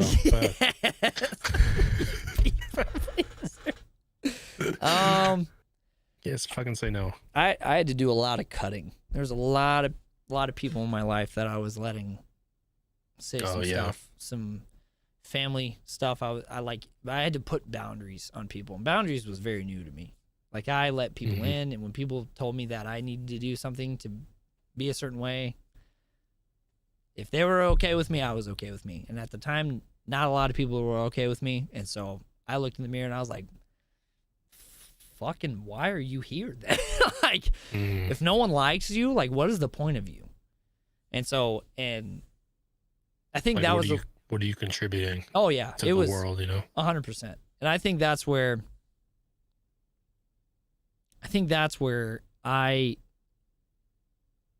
that's why I say so passionately, I don't ever want to be the guy that's like, man, fuck you if you don't like me, because that's still pain. You're speaking from pain when you are like that. I mean, like, oh, okay, I like me. That's fine. That's fine. It's fine that you don't. I'm not everyone's cup of tea, but I like me. I like looking at the mirror. I like seeing what I see. And, and that's so true, dude. But I had to remove, which was the most painful part, was removing that. Was removing people's opinions, was removing all that. And that was like my life. That was like how people felt about me, especially my family and like friends. It felt like not everyone, but the certain people I put boundaries on and like didn't let speak into my life anymore. It felt like the leech that was sucking the blood off of me was bigger than my own body.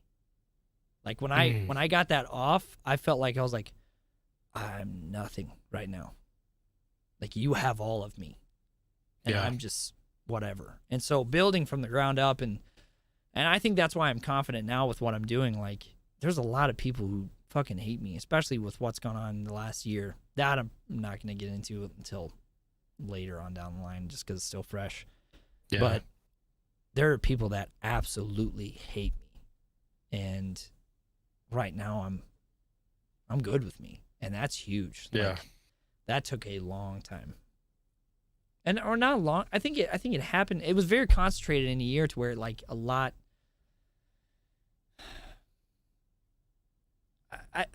It hurt. I think it was probably the most painful year because I was alone for a lot of it. And then I like started looking at what I wanted to like, what I think was not a problem.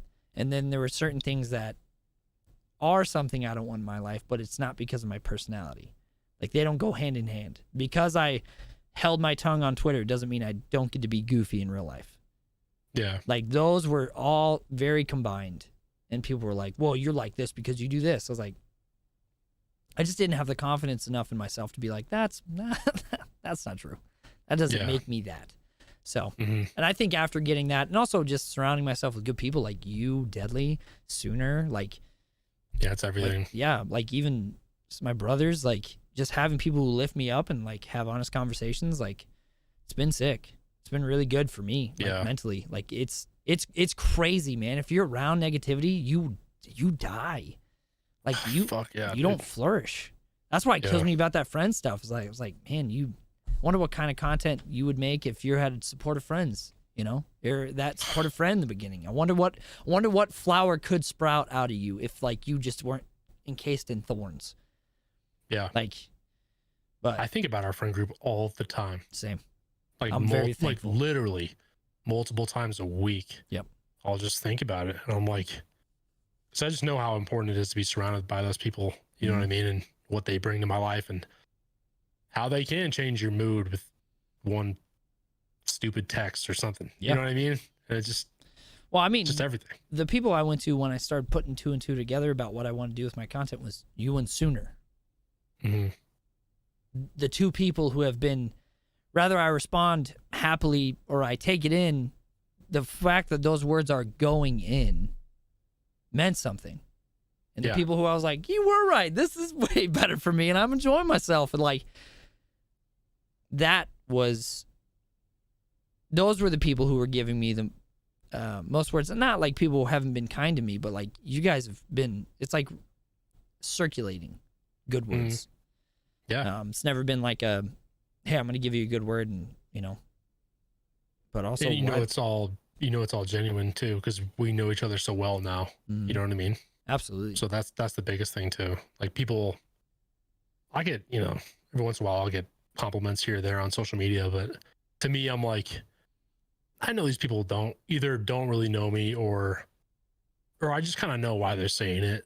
They want me to think of them a certain way, maybe follow them back, or like there's always like some, not always, but a lot of times there's a clear, I know what their agenda is. Sure. You know what I mean? That's and part it's of the not game. always like real harmful stuff. It's just, I know what they're doing and stuff, but I just kind of see through it. Yeah. I don't really think any less of them or anything. I just know what's happening. Yep. And then that's being the game of social media. I think that's what it's draining. Yeah. Me. Yeah, I get it. Yeah.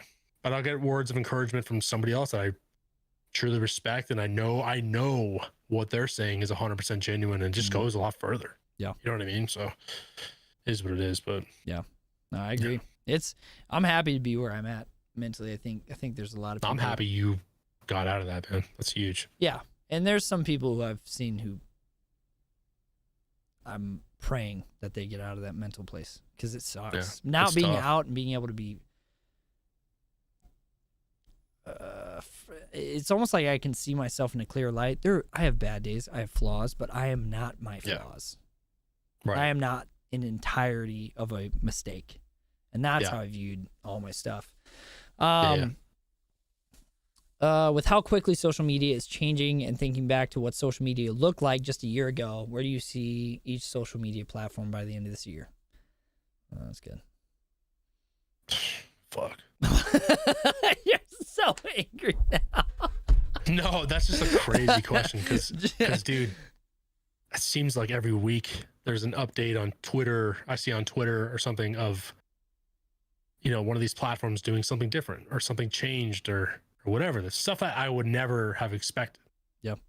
So I don't know.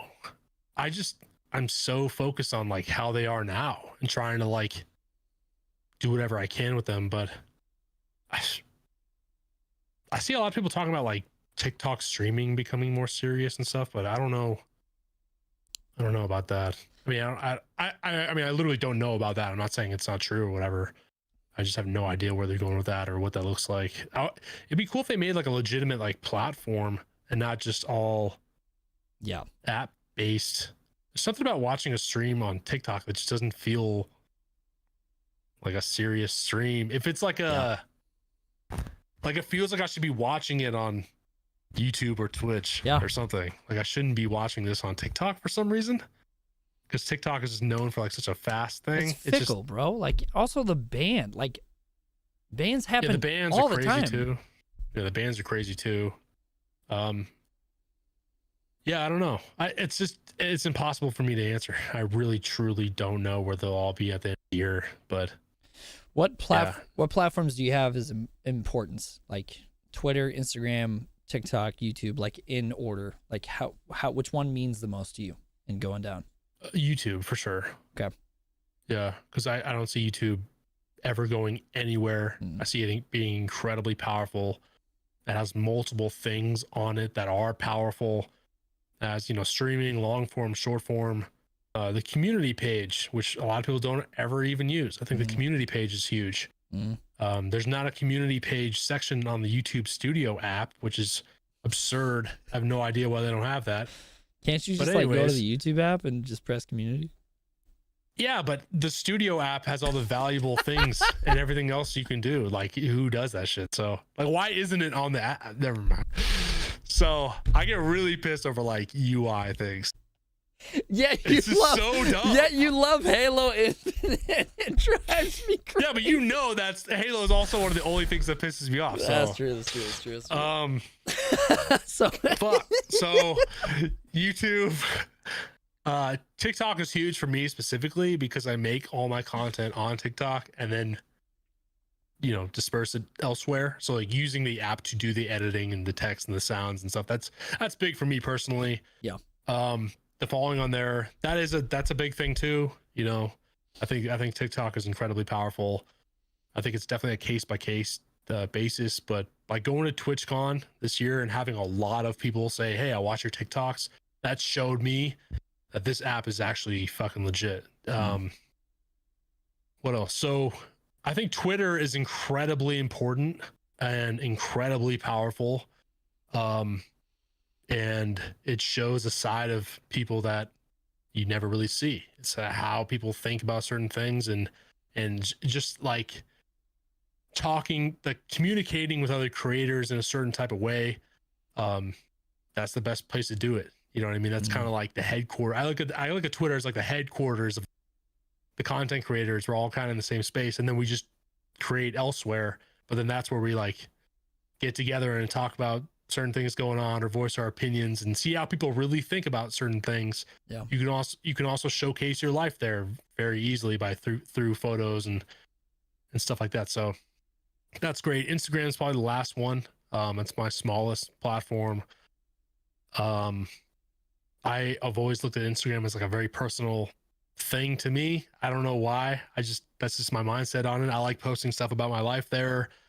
I have a lot. That's also the vast majority of like my real life friends have all followed me on Instagram. It's just a whole different audience, whole different everything for me. So I would like to grow that obviously, but as of right now, like if I lost my Instagram, it probably honestly wouldn't matter that much. Yeah. But I want it to get to a point where it does matter. You know, obviously I'm still trying to grow it and stuff, but yeah, that's just a different thing because I'm not going to post my normal skits there. I don't want to post my normal skits there. So that adds a whole different dynamic of me making Instagram content, which is like double the work. So because you can't just pump and dump there and just like get off the platform. Yep. Yeah, well, I don't know. Like in-gaming content is, I don't know if it's a fact, but I feel like it's notorious for just not doing that well on Instagram. That's what a lot of people say. Once again, though, I'm slow to judge the platform.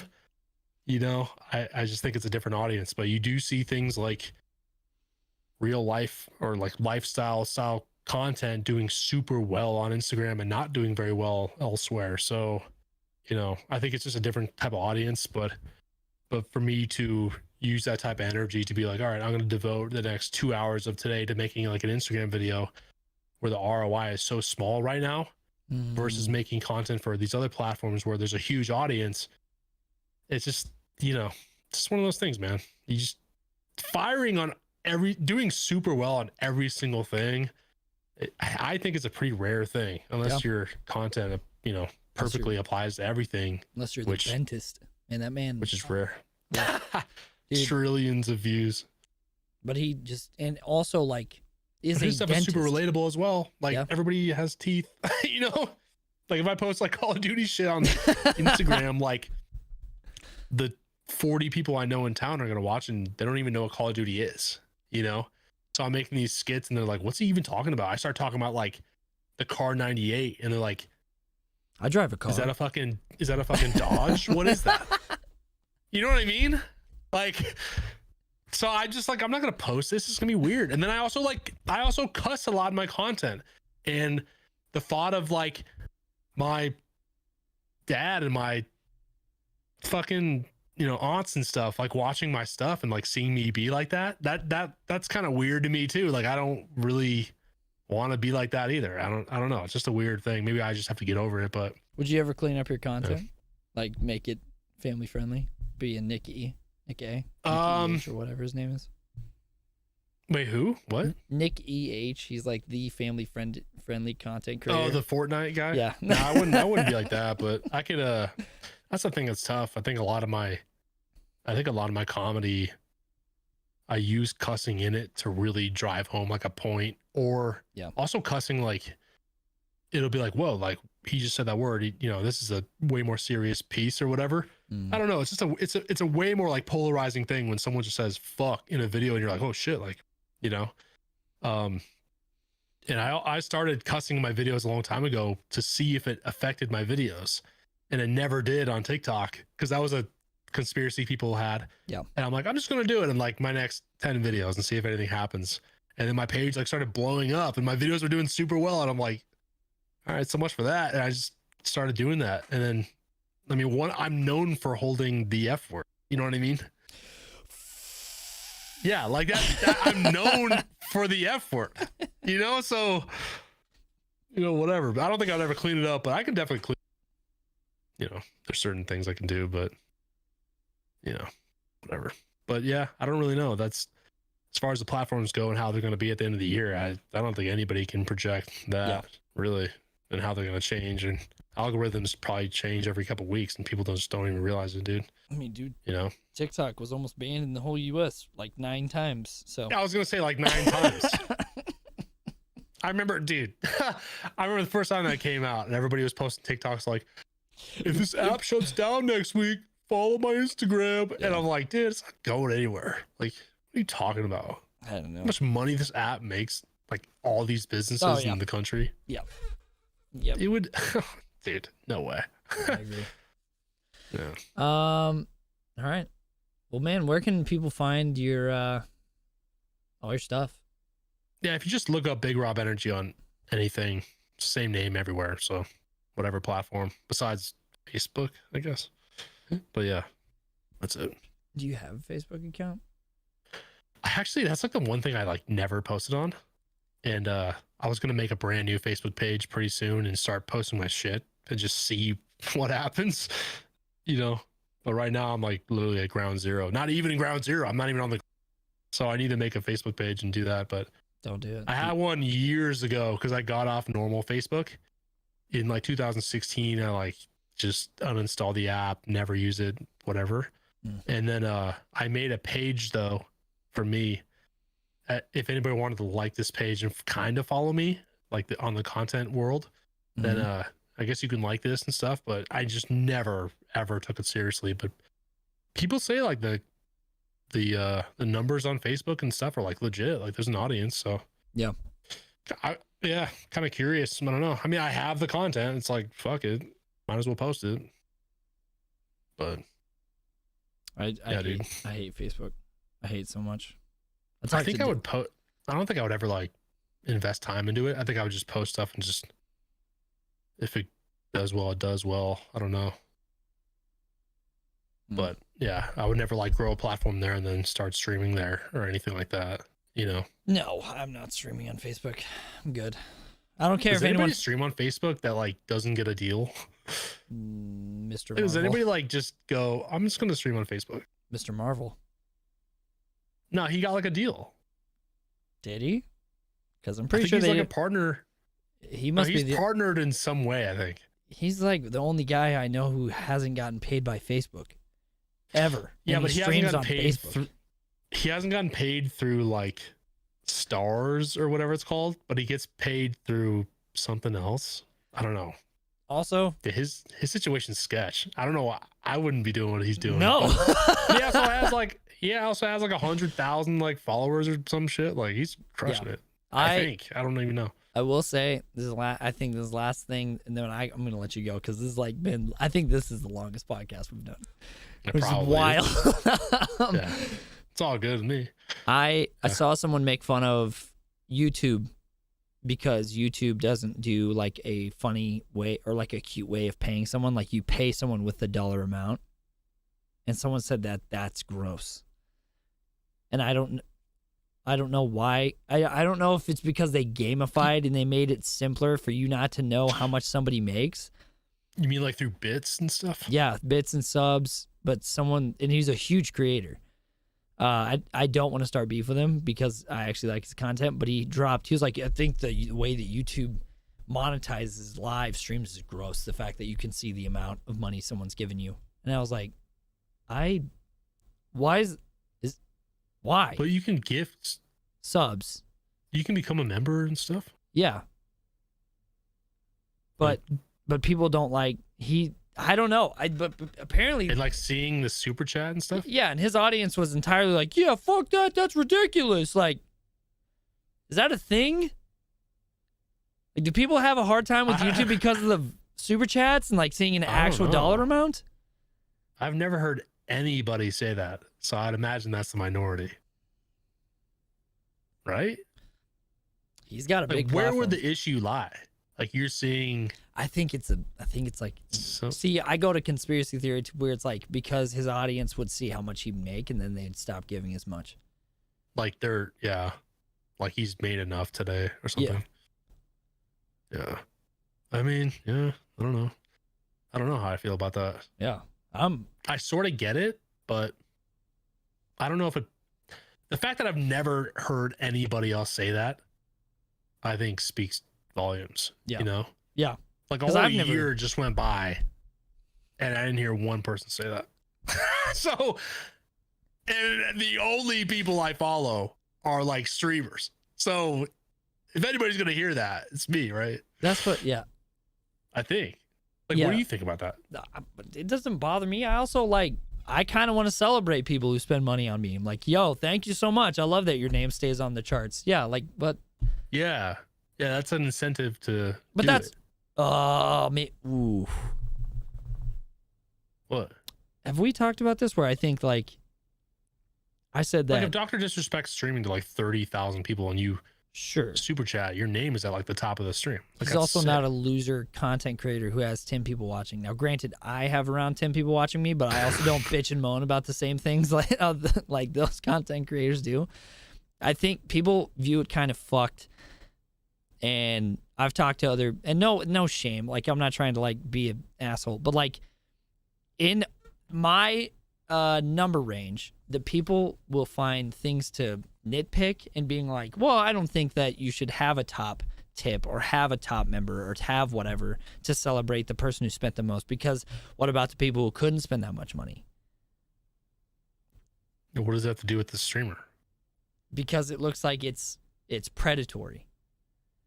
Oh, I'm so happy you weren't in the circles I was in, Rob. Oh my God. Wait, what? Dude, I'm telling you, it's a whole mindset.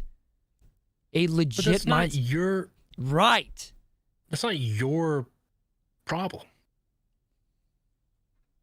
Right? Like, dude, if Bill Gates joins my stream, like Thank you. That right? Like literally was it. Fun. But people can do whatever they want. I agree. Like you're not forcing the rich guy in the stream to do anything. No, you're not. And then there's also the people that are like, why are you making your viewers pay if they want to play with you? Well, that's called an incentive to being a member. Rob, I was around these people every day of my life for a year. Yeah, but you got to stop talking to those people. I did. I was alone for a long time. That's just silly shit. I agree. But it was only people just an around from the 10s to the 30s that would have this dumbass conversation. That's crazy, dude. I mean, I don't know, dude. Yeah, no. It's literally an incentive. That's what you get, you know? I agree. I mean, I would understand if you paid money or something and there's like no incentive. That'd be kind of bizarre. I agree. You know, you imagine going to Subway and giving them money for a sandwich and they don't give you a fucking sandwich. Right. It's totally different. It'd be weird. It would be weird. But if they gave me a sandwich, it would make sense. Yeah, that, Rob. This is why my mind's healthy. Yeah. Again. No, there's a giant. I gotta end the podcast. Okay, I'm glad. No, I don't know. Whatever. But they're there, Whatever. man. People, there's an audience of people. You know, no matter what you talk about, there's gonna be different sides of it, literally every single topic. So it is what it is. But yeah, I just see that as a normal thing. And like you streaming, yeah, it seems like you're just live having fun and stuff. But at the same time, like this is a business for a lot of people. You know what I mean? That's just how it is. And we talked about that earlier, but like talking about money is kind of weird sometimes. But like, you can't pay your fucking mortgage and like view count, you know? Like there has to be something. AdSense, but if you're providing value for, you know, whatever money it is, then it makes sense, right? I agree. I agree. You know, the whole like that's like the whole like. Never mind. We just gotta do these monthly. We gotta do these every month. Yeah, I'm down. Yeah, sure. I'm down, dude. I'm down. Guys, check out Big Rob Energy on all platforms. Go to his website, bigrobenergy.com. You can find a lot of his stuff don't go to my don't go to my website. I need to redo it. Never mind. Don't touch his website. Man, I thought I was doing a good job because I remember you had a website. Actually, you can go. No, you can no, go to it. Don't. It's a waste of time. It's garbage. I suck as a host. Yeah. Make sure you go follow him on all of his platforms. Talk him into letting me take control of his platform for a week. I think that'd be a fun experiment. Yeah, that'd be real fun. It'd be fun for me. You'd actually get my shit rolling, and I would get yours rolling. Jesus down Christ. I'm never doing that shit. But anyways, guys, thanks so much for watching. Rob, thanks so much for being on. I can't wait to talk to you in like a month on here again. This is gonna be. I love how we spend 3 hours and 25 minutes. No, it's easy, dude. That's wild. Yeah. All right. Yeah, it flies, man. It's crazy. Yeah. Everyone, thanks for having me, though, dude. Absolutely. Guys, check out stuff, and I'm going to figure out how to end this the proper way, because fucking, and we're out. Can you raid someone? Oh, never mind. I don't know how to redirect. Really? Yeah, it won't let me redirect to anyone. How many subs do you have? Subs? You need at least 1,000. I have 3,000. Well, you have 3,000. Yeah. You haven't turned on the redirect feature? I have. And then you go to, I think you go to edit, and then you scroll to the bottom. Go to edit and scroll through the bottom. Like the edit video? Like when you're setting up a YouTube stream? Yeah. I'm trying to think on the top of my head right now, but there's like an edit button. What are the three things? There's like 3 buttons. Like where you can put the thumbnail and stuff? Redirect allows you to keep viewers engaged across multiple events. Okay, let's just do that. Yeah, I keep. Are you live right now? Yeah. Oh shit. I'm just getting live. I don't know. We'll set it up later. Anyway. wait, no. Go to the edit thing. I'm not going to do this right now. Go to edit and look at the bottom. Okay. Redirect. Okay, got it. Search your videos. Nothing. Search videos from other channels. So you're on it. So now you have to find the URL of somebody to raid. There's no one on my channel live. The only I know, but you just look up I've looked at, every time I do it, I look up like somebody with 0 viewers playing Warzone. They're all upcoming. No one's live right now. Upcoming. The fuck? Well, look up like a musician or something. Oh my God. Okay. Or just like, don't do this. But like now you know how to do this. Musician. Premiere. Yeah, dude, here, hold on. I'm going to show you because people are going to be like, yo, whatever, bullshit. All upcoming. All Premiere. Are you sorting it? We're going to do this later. I'm not doing Well, just literally no one's live right now? No, that's what I was showing. What the fuck? I don't get it. Wait, hold on. Let me. I mean, Dr. Disrespect is live and Tim the Tatman's live. Playing guitar. Let me see if I don't know. See if this even works. Live. All right, this guy's live. 2 people watching. Okay, I gotta end this so I can cut it down. This guy's big vibing. I'll send you this in Discord. Here, look. Dude, just plug in this guy's URL. Don't want to rate him. I have to end the video so we can cut it down and re-release it. That's how we do our shit. I can also redirect to a video. Hold on. Facts. Yeah, you can. We're gonna do that. We're gonna do this next time. Yeah, just dude, I sent you a guy. I know you sent me a guy. Do you not want to? Just a hater. I know. I have to end this and cut it down. Oh my 19 god. He's got 1 guy watching. I'm the only guy watching. All right, be a hater. I'll do it tonight. I gotta figure it out. All right. Well, at least you know how to do it, though. Yeah. Make sure yours are on. Actually, no, I rated you once. Never mind. Yours are on. What? Are you done? Yeah. You're dead to me. No, I just remember I rated you because I'm a good person. All right. Yeah. I'm ending the podcast. Everyone say bye, Rob. I'll talk to y'all later. See ya. See ya, chat.